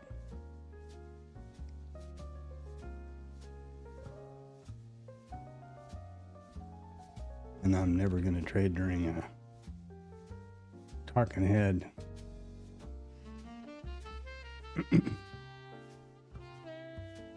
This was Trump and Besant, and then this was the Fed meeting, so. And no trade at all, no initial balance trade to do with the Fed meeting, but certainly not going to trade anything else. Okay.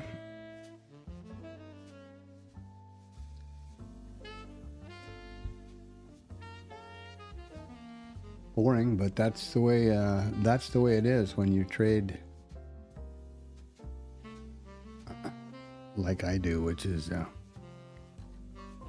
from a point of view of probability, perspective, volume, price action, probability, vetted trades only.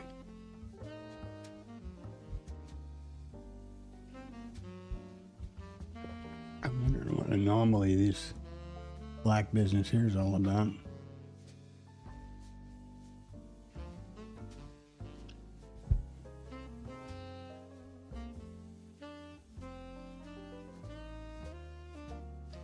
And you have to ask yourself, the market goes down to go up, and goes up to go down, and goes down to go up, and goes up to go down, and goes down to go up, and goes.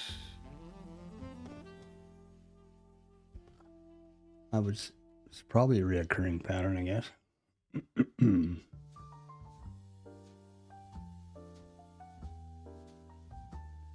It's warming up here a little bit. I hope wherever you are, it's more pleasant, and obviously you wouldn't be hearing me if you didn't have power, so.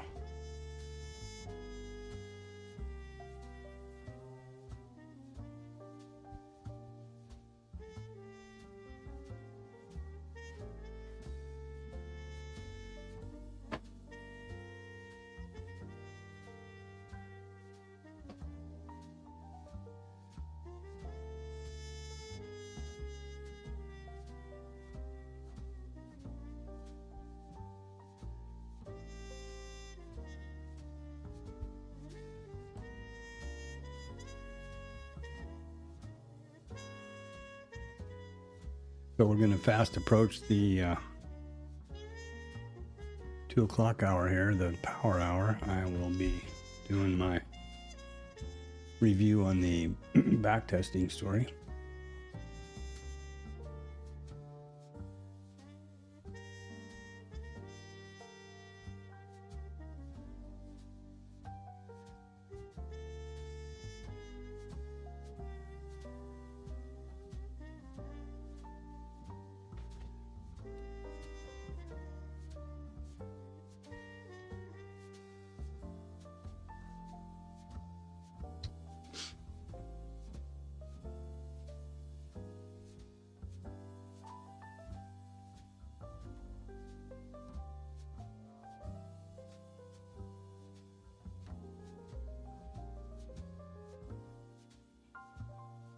There's the opening range for today, based on a 20 point, no wider than 20 points, 1 minute opening range.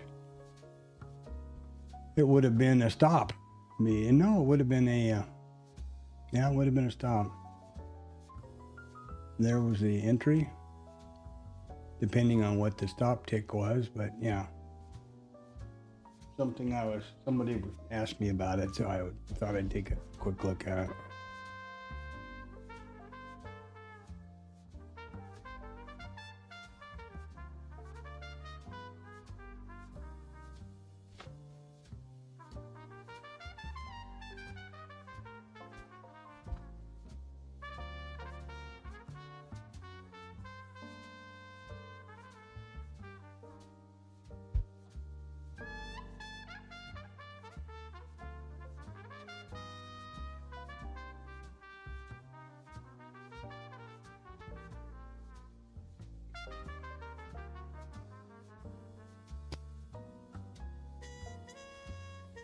That's one of those internet guru favorites, the opening range trade, because it's simple to explain. There are thousands of references online, you know, in the charting that you can pull out as an example.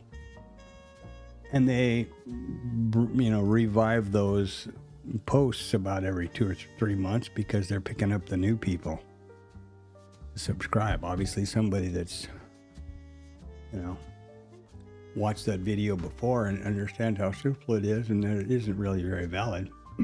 Isn't going to bite once again, but they revive all those kind of things about once every 3 months or something. Another one I noticed, if you don't understand bonds, you don't understand money. There must be 50 of that exact title posted on YouTube now. That's the new one, I guess. That's the new catch-all for subs, I guess, is how that works.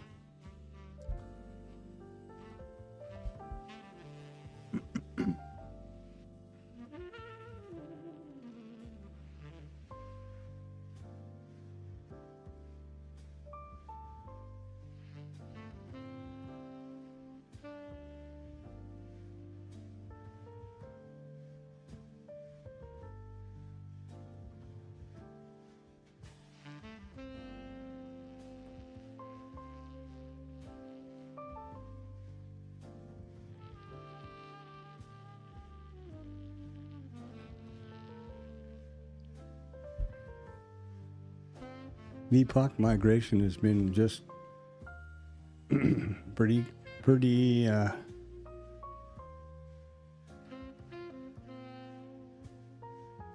measured, I guess is a good way to put it. There's just, you know, drops are pretty close. Timing seems pretty close.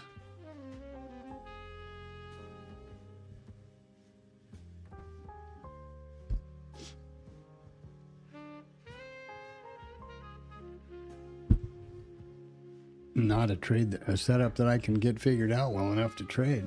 To be honest about it, today now would be great.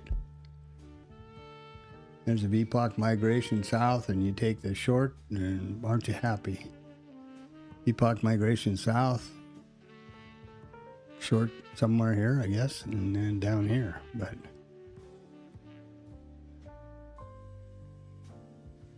it's one of those things that you can go back and look at and catch a million different days and get a good example. But like it's like these levels of mine. It's phenomenal how often they are support and resistance. You know how accurately they are. And they're no more meaningful than flight of the moon. I just picked these levels out as a place to start for this initial balance trade, for the pullback and continuation zone. But it's called confirmational bias. It's a human trait, just like seeing patterns everywhere. It's the bread and butter upon which Fibonacci is built.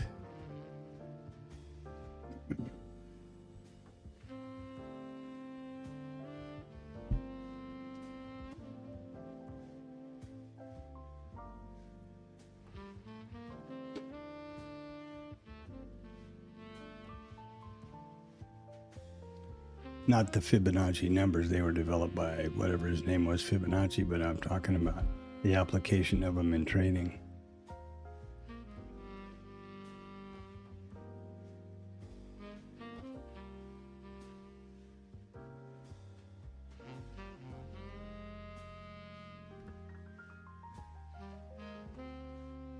One of the things I always find interesting, humorous actually, these trading platforms that advertise, we have more than 300 indicators. Well, if any one of them were worth a crap, why wouldn't you just have one? You know, why does there need to be 300? It's just, that says right there that they're, to me, that says, well, they're useless. That's why there are so many. And it's like the same story with the internet guru folks or the YouTube people, you know, if they were so good at what they're doing, why aren't they making money? Why aren't they just making money doing that? Those who can do and those who can't teach, right? That's the old thing.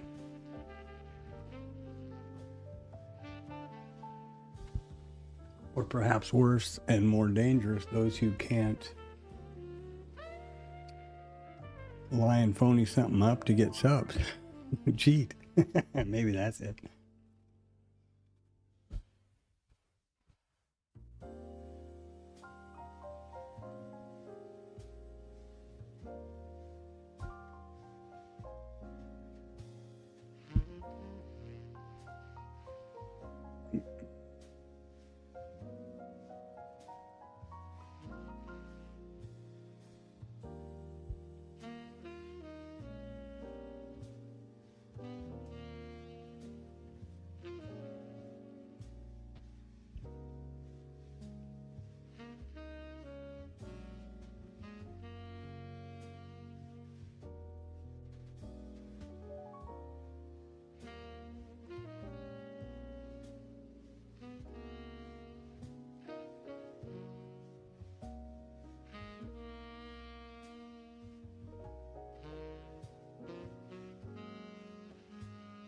Interesting. I must be on this reaction over here must be to the press conference. There's the open. Here's the number. And this must be the press conference.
Yeah, this day will wind off without me having any trades apart from the system. which has a stop and then a 2-target winner.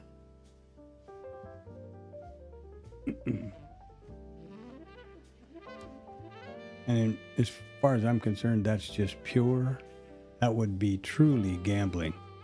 Putting that on at the exact moment that Trump and Bissett were having some kind of live speech or whatever it was they were doing.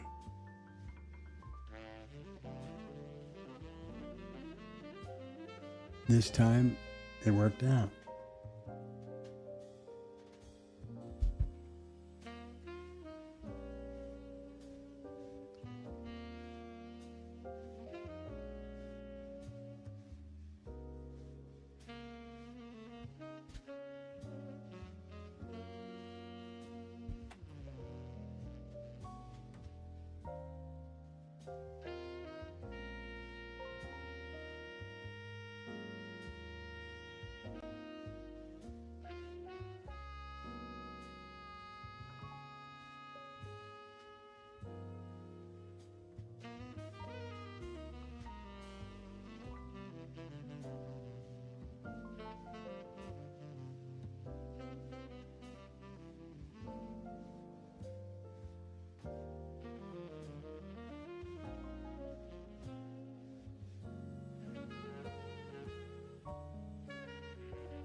Yeah, this will be a day I'm standing by for me. Hopefully tomorrow and Friday I'll have some good price action and setups. What can I say? I'm not going to ever chase. I'm not going to ever act out on FOMO. This is not to say that I won't have all these emotions. Absolutely, I will have them all. It's called monkey mind. You know, it's built into our neural pathways, our DNA, our wiring. Since whoever they were, you know, on the Serengeti, our ancestors that, you know, one of them was risk averse and hid behind a tree when they saw the grass wiggle, and the other one went over and kicked the grass to see what was there, and that one didn't end up lunch. So that one didn't end up passing down the DNA. The one behind the tree did. So we are risk adverse. It's pretty simple. Yeah, I mean, pretty short definition of it, but that's the way it is. And that's why we desire to be right. Many other things that factor into that. That's why we seek confirmational bias. That's why we see patterns every place, whether they really exist or not. That's the joke about these lines, these levels here. Look at this. Support, support, support. Resistance, resistance. Oh, down it breaks. Resistance, down it breaks. Resistance, down it breaks. Support, support, you know, resistance, resistance. It's just, these are just lines I put on here for pullback and continuation zones, just out of no place. Rod and I were talking. He goes, well, maybe make it like 3 to 5 above the IB and 3 to 5 below it. Yeah, that sounds good. Let's try that and see what kind of statistics we get. But it's phenomenal how many times through the day these things look like they're some sort of magical lines. It's confirmation bias. Humans are terrible about that. You've got to be, and let me finish by saying, everybody is going to have those feelings, unless you're a psychopath, I think. And nobody's ever going to get rid of them. What you must do to be successful, in my opinion, be continually aware of you, vigilant. And when you feel those emotions, you feel that adrenaline, you feel that monkey boy starting to kick around, tell him to go out and play in the backyard and push the mouse away if you're not, you know, for lack of a better analogy. Of course, I feel all that stuff. Would I have liked to get in one of these trades here today? Yeah, it would have been great, but I'm not going to get in a trade, even though it worked out perfectly, would have worked out perfectly, and did for the system. You know, this was a signal trade. I was standing here. This was a signal trade. I could have taken that trade and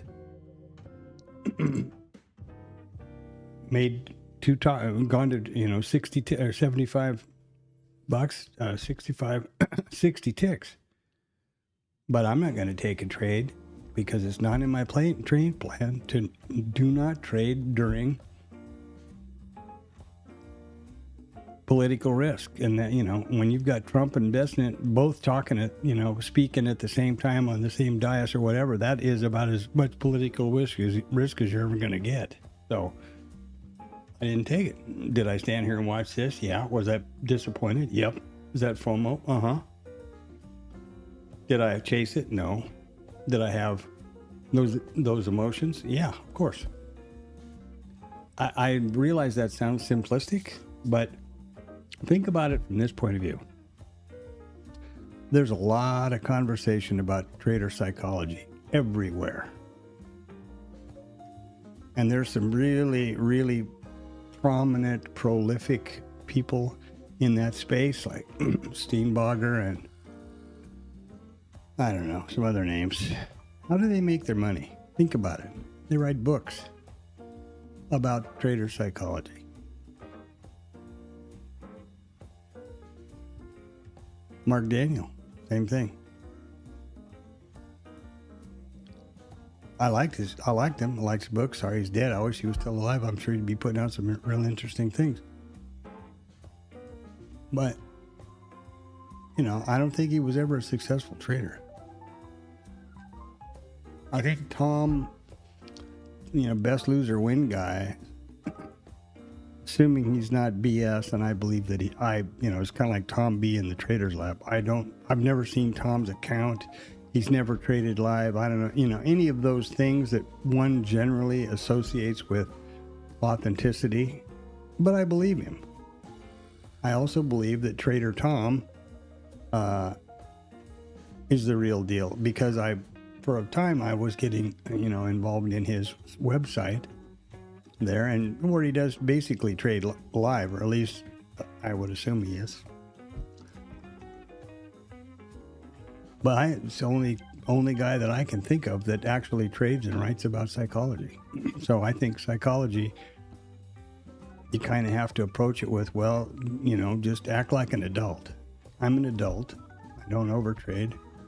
I stick to my trade plan, which says I don't take trades while political risk is afoot. I don't chase.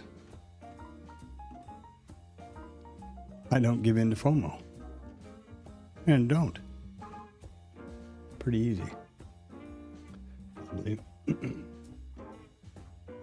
So we approach the world famous 1400, the power hour.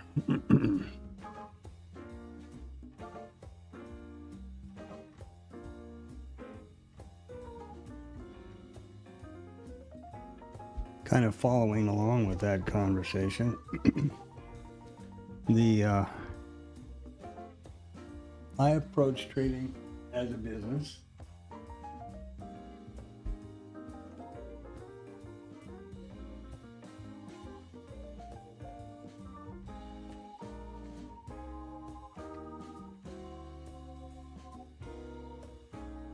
I approach it as a business of statistics and probabilities that I will lean on as my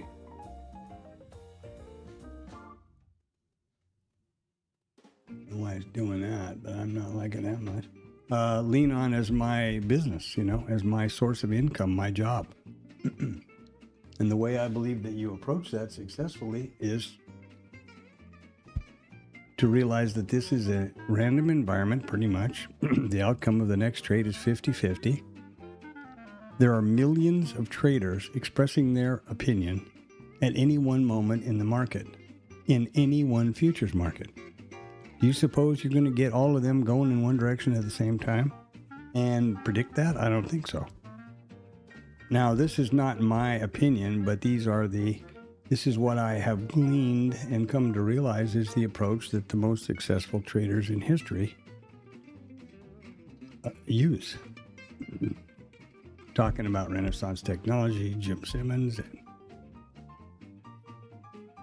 on and on and on. Van Thorpe.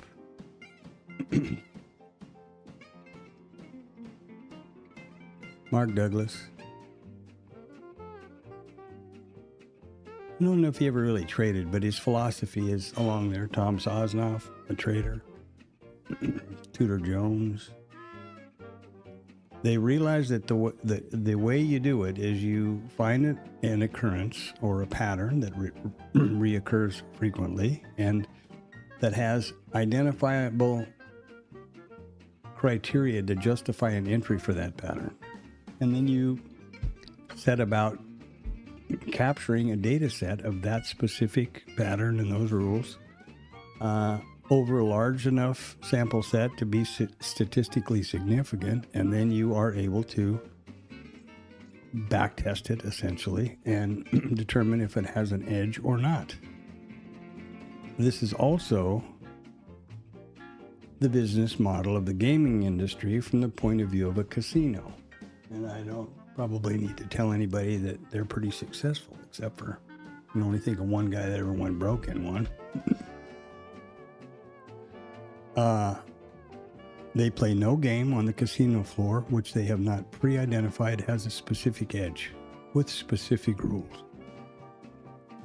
Then on the casino floor, their only mission in life is to play the game as many times as they can in 24 hours. That's why there's no emotion on the part of the dealers, the pit guys. They know there's going to be winners. They know they're going to win. They know they're going to lose. They know gamblers are going to win, and nobody cares. Their mission is to play the game as many times as they can in 24 hours. Obviously, they're looking for card cheats or counters or whatever else on top of that. It's not that basic, but you get the point. And the thrust of the whole of the whole concept is that you identify an expectancy or an edge, and you rely on the law of large numbers to manifest that to your account. Large numbers meaning large sample size of occurrences of that example.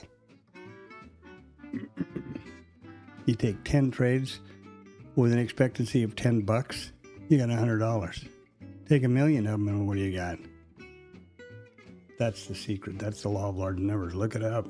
I mean, don't believe me. Look it up. Go figure out about Renaissance technologies. Go look at because, the law of large numbers in the gambling industry. Listen to anything Tom Sawstuff has ever said about trading. Almost every day he talks about, occurrences, trade small, trade off, and all those kind of things. These are guys that made billions of dollars. And are real professional traders, not some yahoo on, on YouTube that, or whatever it is, Instagram or something that got his, got the code from Jesus or something stupid shit. I mean, talking about the real stuff. And you'll find that's the case. So what have I done? Well, I've done the following.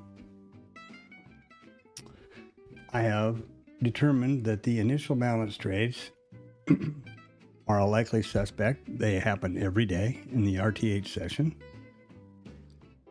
There are two trades associated with the initial balance trade, which is an initial balance. This is the initial balance low. So there's a low failure and there's a low continuation. Same for the upper one. Well, the failure is basically mean reversion, isn't it? With a name, fancy name to do with initial balance. And the other one is initial balance continuation.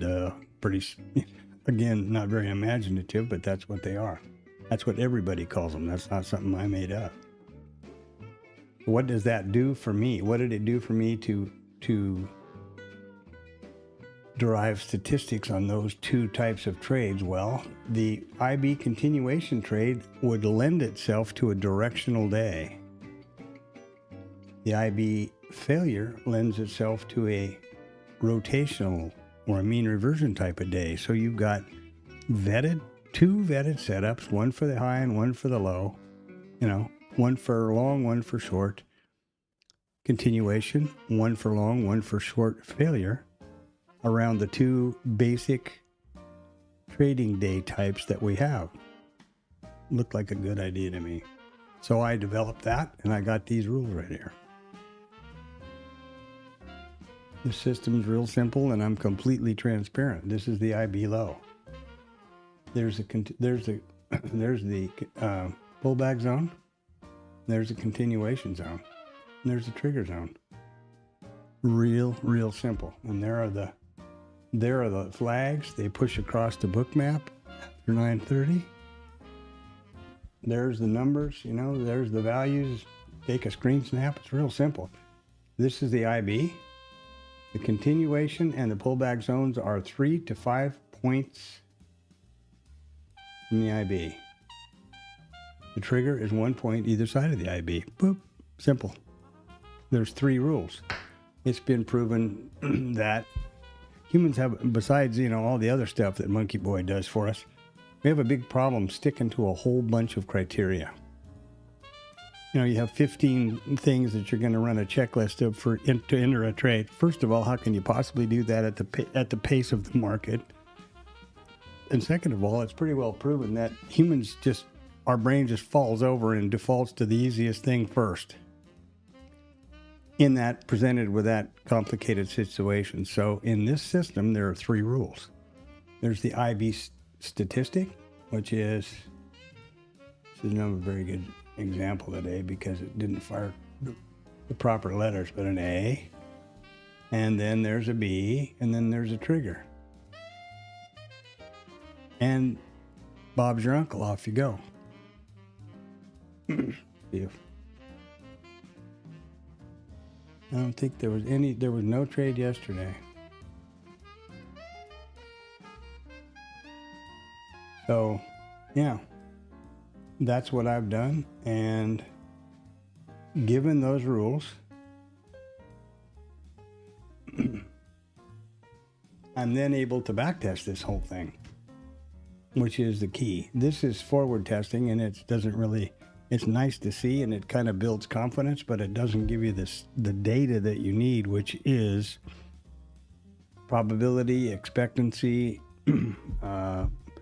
number of consistent winners, consistent losers over a statistically significant data set. And what do I mean by that? Simple. Everybody knows a coin is 50-50. If you flip a coin 10 times, is anybody surprised that you're going to get more heads than tails or vice versa? No, I don't think so. And that is a random distribution, not statistically significant. You flip it 1,000 times, going to be pretty close to 50-50, and that's something you can say with some degree of confidence is outside the realm of random distribution, i.e., if all of the signals and all of the rules are taken absolutely verbatim, no discretion, then it's statistically significant. If you start getting in there and being, throwing it, well, that's close enough, I'm going to go that, I'm going to change this, stop, not part of the data set, can't be used.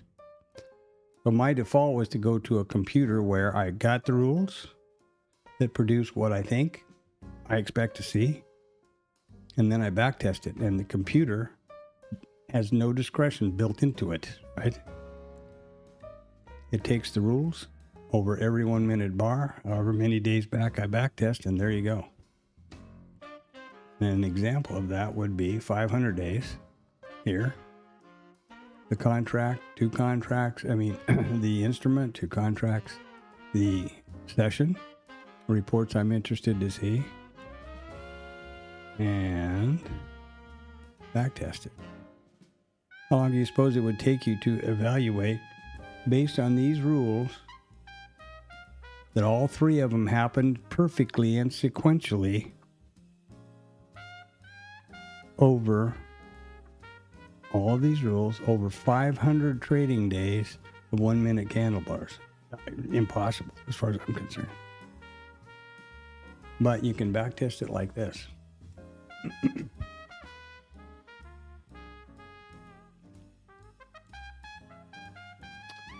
Nine seconds. And that's a little bit long because the computer's also thinking about watching this live action, I know, because when I do it off data, off the stream, it's about 7 to 8 seconds. Anyway, it evaluated every one of those rules over every 1 minute bar, and there happens to be 223,286 of those bars and 498 trading days.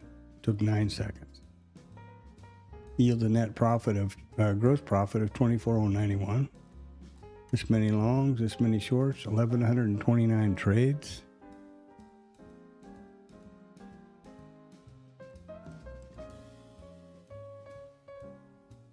There's 766 winners, 3,505 average, 214 losers, 1,289 average loss. That means that they're between this number and that number added together, the winners and losers added together, minus the total trades would be the scratch trades. And there's 37 consecutive winners and 6 consecutive losers.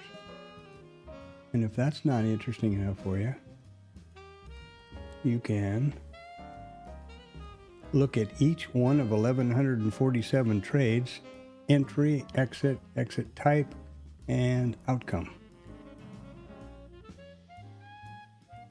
498 trading days. Now, that's pretty overwhelming and pretty cool, but you got to take it one step further, I believe, which I do this way. So I've got about 102 or 100 and whatever, 100.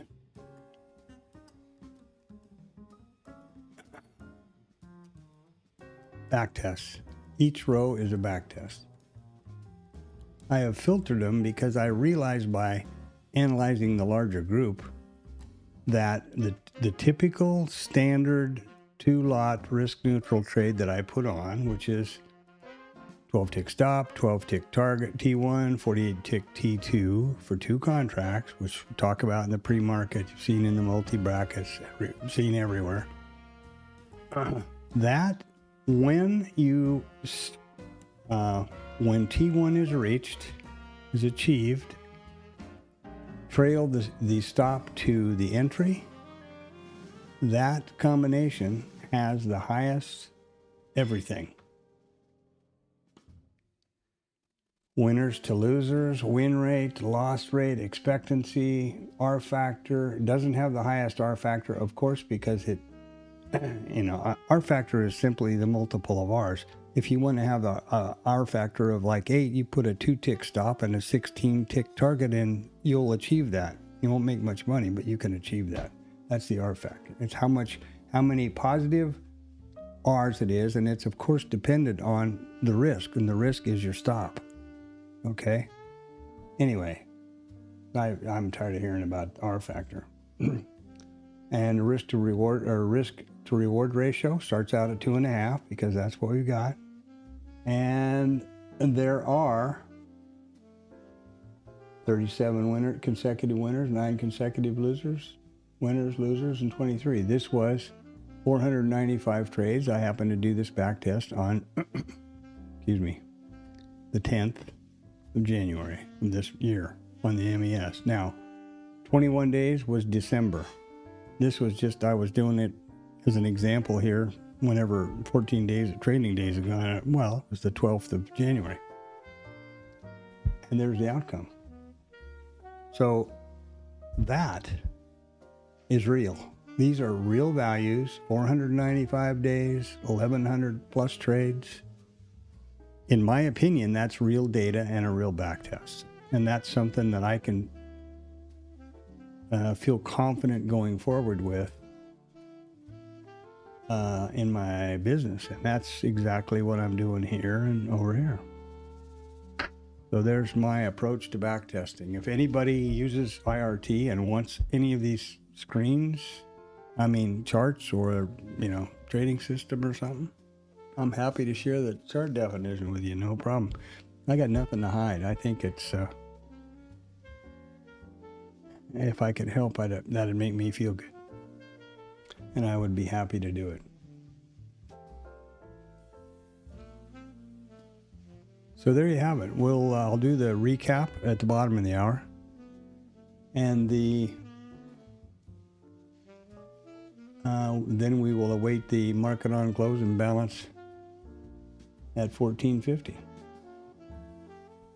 Who knows? I suppose it goes without saying that I would be amazed if Powell was still talking, but you never know. Yeah, he's still talking. 1417, he's still going.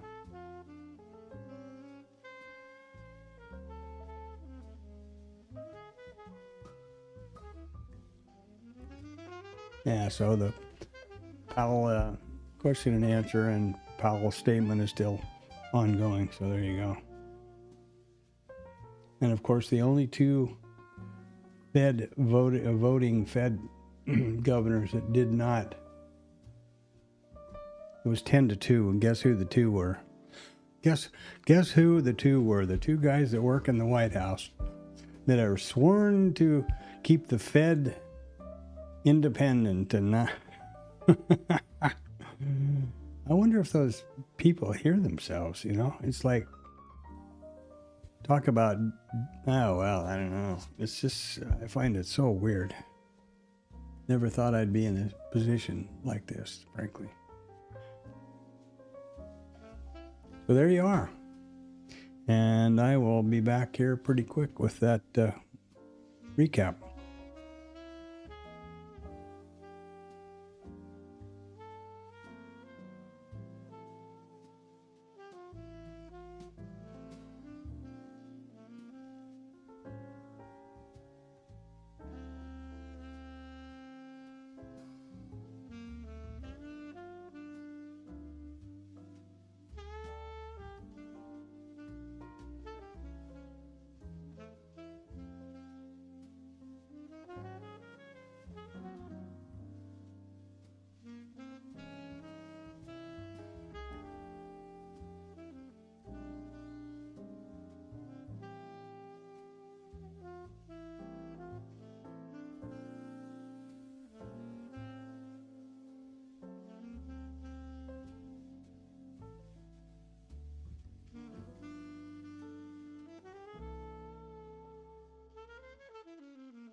press conference is just over now on the 17th at 17. So less than 10 minutes ago.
So, bottom of the hour here, pretty quick. I'll do the daily wrap up, which is pretty self-explanatory, and yeah.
All right.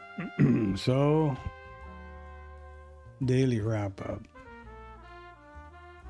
Well, there it is. There's the day. And there was the overnight before it.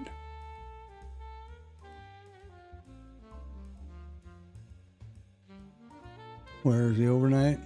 Where are we trading? Just pretty close. Overnight is basically the IB low, overnight open. Excuse me. Too many non-market risk events for me today. And then, coupled with driving Tam to school, I would have participated in that first one, but I was driving through traffic. And I'm happy to do that, obviously. You gotta have your priorities. So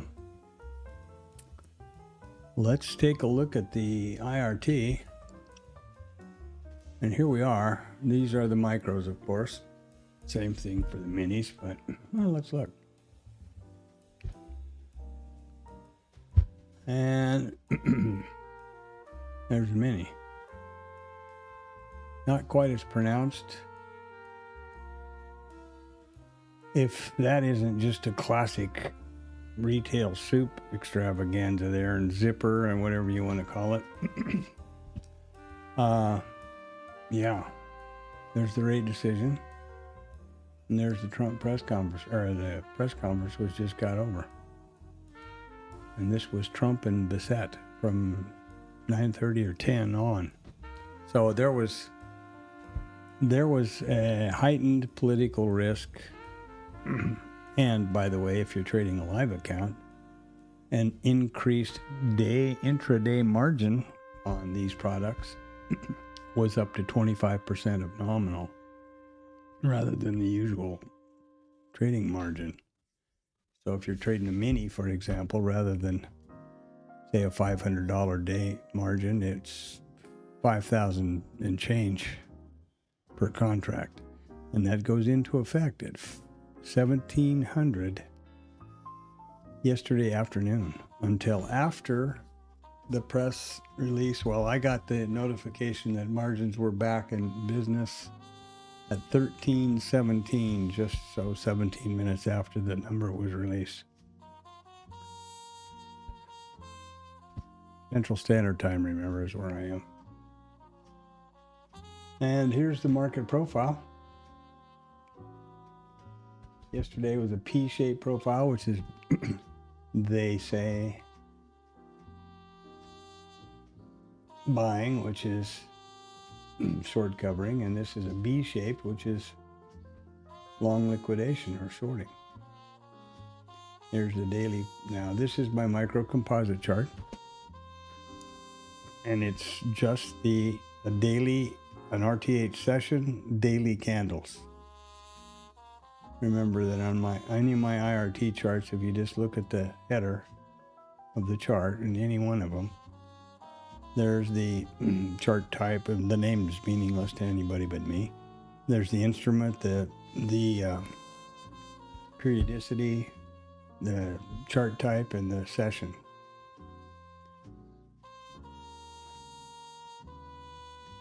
Instrument, chart type,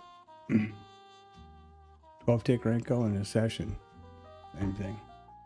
These are 1 minute, so the micro composite, it's an RTH session. These are daily bars. Wherever the price overlaps, I pull a volume profile around them.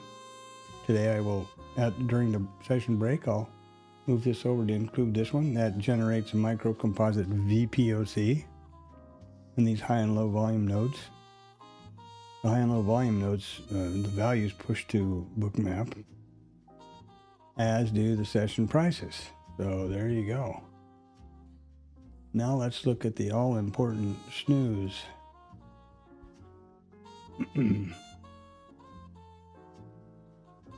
So, investing.com. Tomorrow. Initial jobless claims, non-farm productivity report.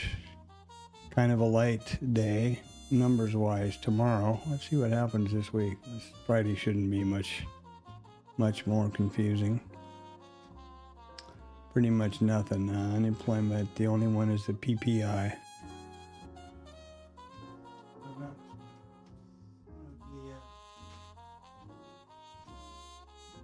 Yeah. So Friday will be another rate increase in margins. It's the CPI, the PPI, non-farm payroll, and FOMC stuff. Those are considered by the exchanges and brokers to be important enough to raise the to raise the intraday margin rates. So that ought to tell you something. That's Friday. Tomorrow we got kind of a slack day. That's pretty cool. We are, up to our elbows in earnings, and today's a biggie. After the close, we've got 3 of the Mag 7s, Microsoft, Meta, and Tesla, all after the close. And tomorrow we've got Apple and Visa and some other boys on the list here. So we're at the height of earnings season also. Joy of joys. This is, again, investing.com. And they only typically schedule into their calendar known, understood, scheduled economic events. And you can, notice how it turns into a link. You can open those up and find out all about those things. It's really pretty comprehensive. The other news source that I use now is Financial Juice, because they also pick up stuff that's not necessarily traditional intraday, like Trump is going to give a speech or sign something, or there's going to be a press conference or whatever. Things that they have recognized, not me, things that they have recognized are market risk potentials. That's why they're in here. And the right side of this is more of a squawk box. You can see all the different things that Powell has said through it as his question and answer, and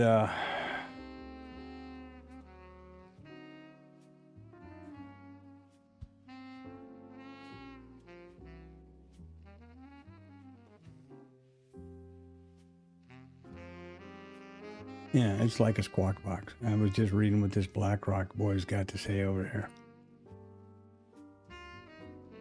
I think he's reading a lot into that, I think.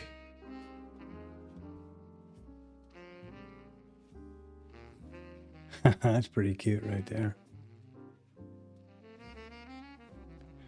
And the only 2 Fed governors that voted against maintaining the rate to try to confirm the data was the 2 boys that work for the White House, who have both professed, for anybody that would hear them, that they would, if they stayed in the Fed, they would definitely keep the Fed independent. I don't know if they hear what they're saying or not. But anyway, so there we have it. And this is where we'll have the market on closing balance at 1450. Remember that the stream is live every trading day at 0800 Central Standard Time, that all of the times on my charts and that I refer to here are Central Standard Time. And also remember that this is my live virtual trading journal. That's why everything is absolutely transparent, fully accountable. One of the reasons I stream, 2 reasons I stream to YouTube. One is for the accountability and the transparency. The other one is I can access the stream from any device, which is pretty handy. As I'm standing here at these stand-up desks since about 5:45 this morning until and I'll be here tonight doing things. And I've been on stream now for nearly 7 hours, so that's the reason the stream is so long, and that's the reason that I try to be vigilant about an accurate chapter markers that are in the description, or will be once I get them over there. And after there's 1,000 subscribers or something, then YouTube take those chapter markers and make the active chapters along the bottom of the stream, which will be kind of cool.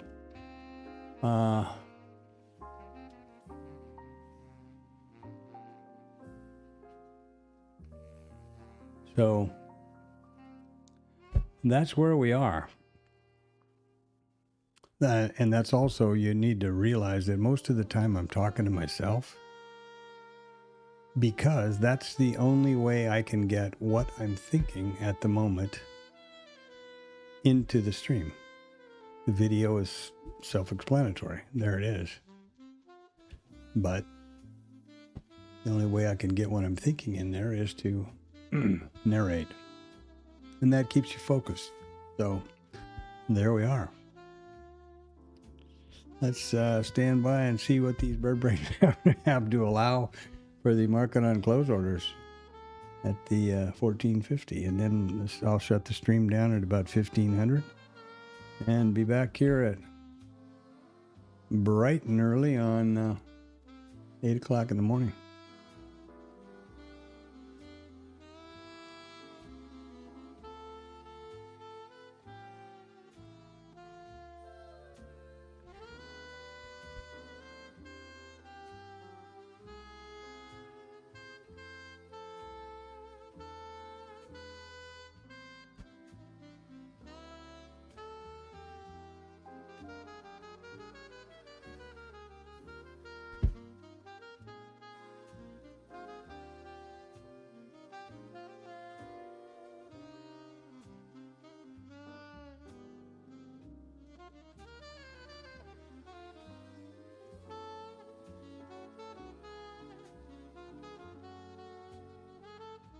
I don't know why that even came up there, to be honest about it.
So we have about a minute and a half until the MOCs. And, doesn't mean anything. But it gives you some idea as to which way they're leaning, what they're holding their market on close imbalance orders. Yesterday, there were nearly 2 billion sell-side market on close imbalance orders on I think it was 2 billion. It could be. I love to exaggerate, so, there we go. I'm sorry. There was 1,630,000 S&Ps.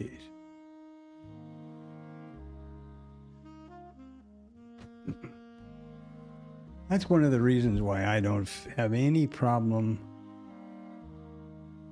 articulating everything I'm doing. If somebody wants a copy of my chart def, happy to share it. Happily and every day mention what these secret, really powerful levels here I have are kind of like this super secret, very expensive indicator over here, blue boy, which is a blue line, a blue or a vertical line.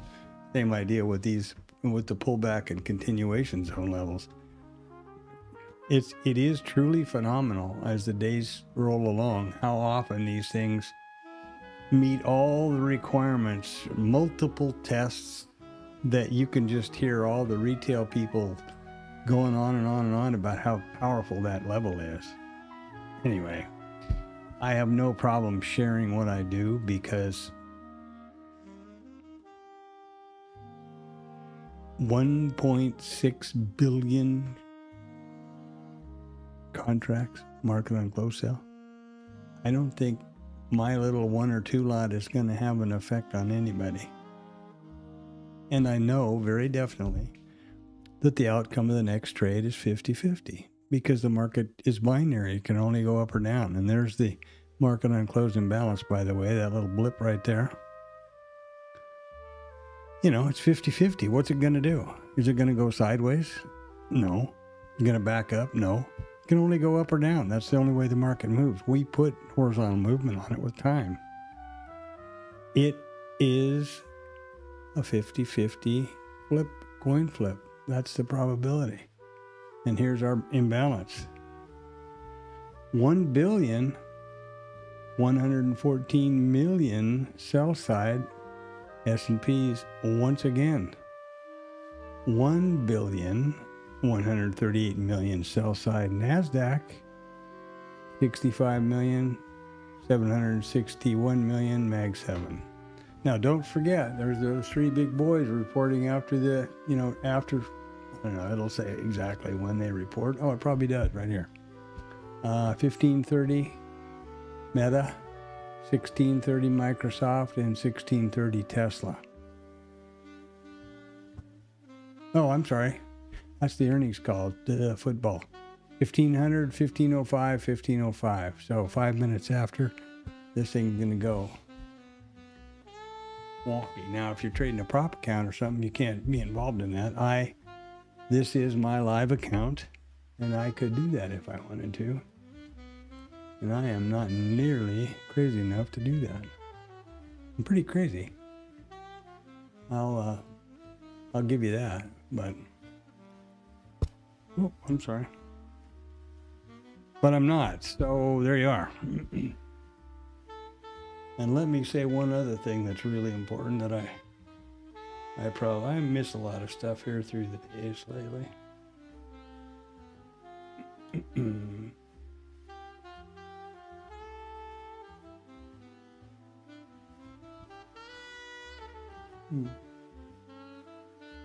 I don't see it. Oh. Let me point out to you what I think is really important. A couple of really important things. Number one, the most important piece of equipment you have, any trader has in the trading office, is sitting on your side of the monitor. Think about that for a minute. All the time and money we put into calculating and indicators and software packages and trading platforms and data this and data that and monitors and stands and microphones and whatever else, it's all completely useless if your eyes aren't taking all that data in and your brain is not sharp, accurately and efficiently processing that data, and then you're making financial decisions based on that information for you and your family. No, I mean, the most important thing you've got in your trading office is you. Take care, you, and most overlooked probably. Hydrated, well rested, never trade on emotional tilt. Exercise. Get as fit as you can, because I can promise you the people that are on the other side of that screen, and remember this, that futures is a zero-sum game. Business. That means for every buy, there is a sell. That's why they call them contracts. There is no such thing, virtually impossible, that there is ever more buyers than sellers transacted. Now, price goes down by aggression because resting liquidity, sellers cross the inside market and hit the bid. Price goes up by aggressive buyers that come across the inside market and lift the ask. But there is never more buyers than sellers. Impossible, because it's a contract. What else does that mean? Well, that means that all of this selling right here, that somebody on the other side of all of that buying them.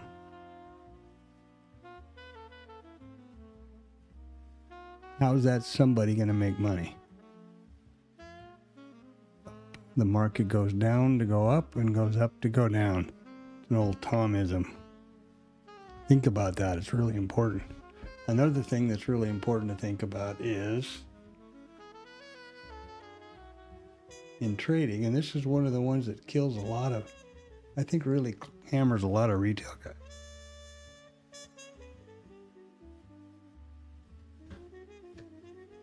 There is no relationship between effort and profitability in trading. It's unlike most any other business. And probably the way most people in earshot of this stream were raised. I was raised with a work ethic, your day's work for a day's pay for a day's work. Your effort was somewhat relational to the amount of, your effort was relational to the amount of profit or the amount of reward that you got. Absolutely not the case in trading. I didn't take a trade today, and the system did. The system did just Jim Dandy right over here. I wasn't here for this trade, and I would not have put on anything else because there was Trump, then there was Percent, and then there was the Fed rate decision, and then there was Jay Powell's press conference. I'm not going to trade in the middle of any of that. That's a super high risk event.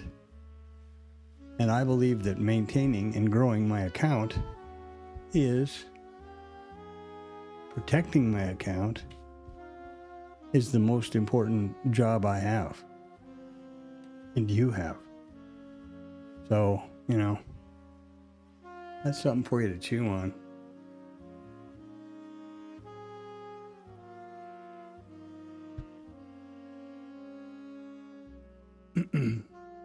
That might be something to chew on. And that's where most retail traders blow up, reverting back to my discipline in Monkey Boy.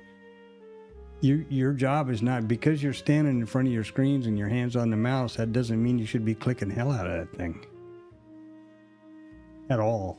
As a matter of fact, the majority of successful traders trade very, very little. Google it. Listen to anybody that talks, that makes money. Last thing they're doing is clicking and banging. The SOS bandits and that crap, that's long gone. And there were only a few of those guys, despite all the people that say they were one. So we're going to have the market slam to a close here in about another minute. The cash market, I should say. We've got those earnings out at the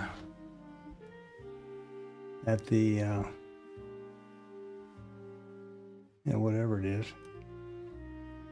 We have the earnings out at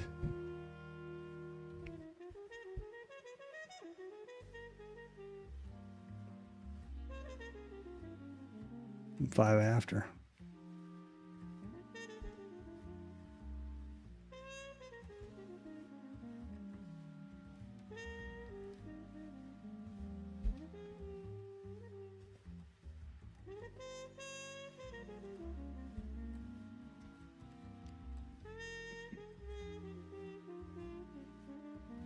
And I'll be back at 0800 in the morning with the pre-market, set everything up, go through how I set up Bookmap, the pre-market analysis of the overnight and what I expect for the trade for the day, and then set up Bookmap and IRT and wait patiently for the open at 8:30. All times here Central Standard Time. So there you go. I don't know what else to say. Have a great night. Get up, get out. Put on your pants, get out of the basement, go for a walk, focus your eyes down the street, learn something, get healthy, do something, breathe, all that stuff. There you go, 7 hours on the money, boom. So have yourself a great evening. I'll get the timestamps up as soon as I can. And there we go. Remember that tomorrow is light numbers. Should be no market margin increases, but Friday again there will be again, I believe, and will start tomorrow night. It's important to understand that those start the evening before. I'm sure your broker sends you stuff, so just a general heads up. There we have a big dump. Little market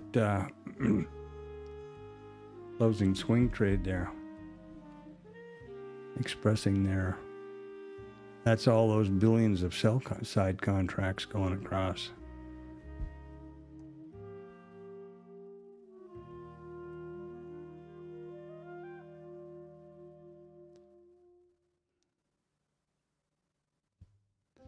All right, have a good one. See you tomorrow at 8, I hope. Thanks for stopping by the way. Smack a thumbs up and subscribe. That'd be great. Drop something in the chat, or more importantly, just send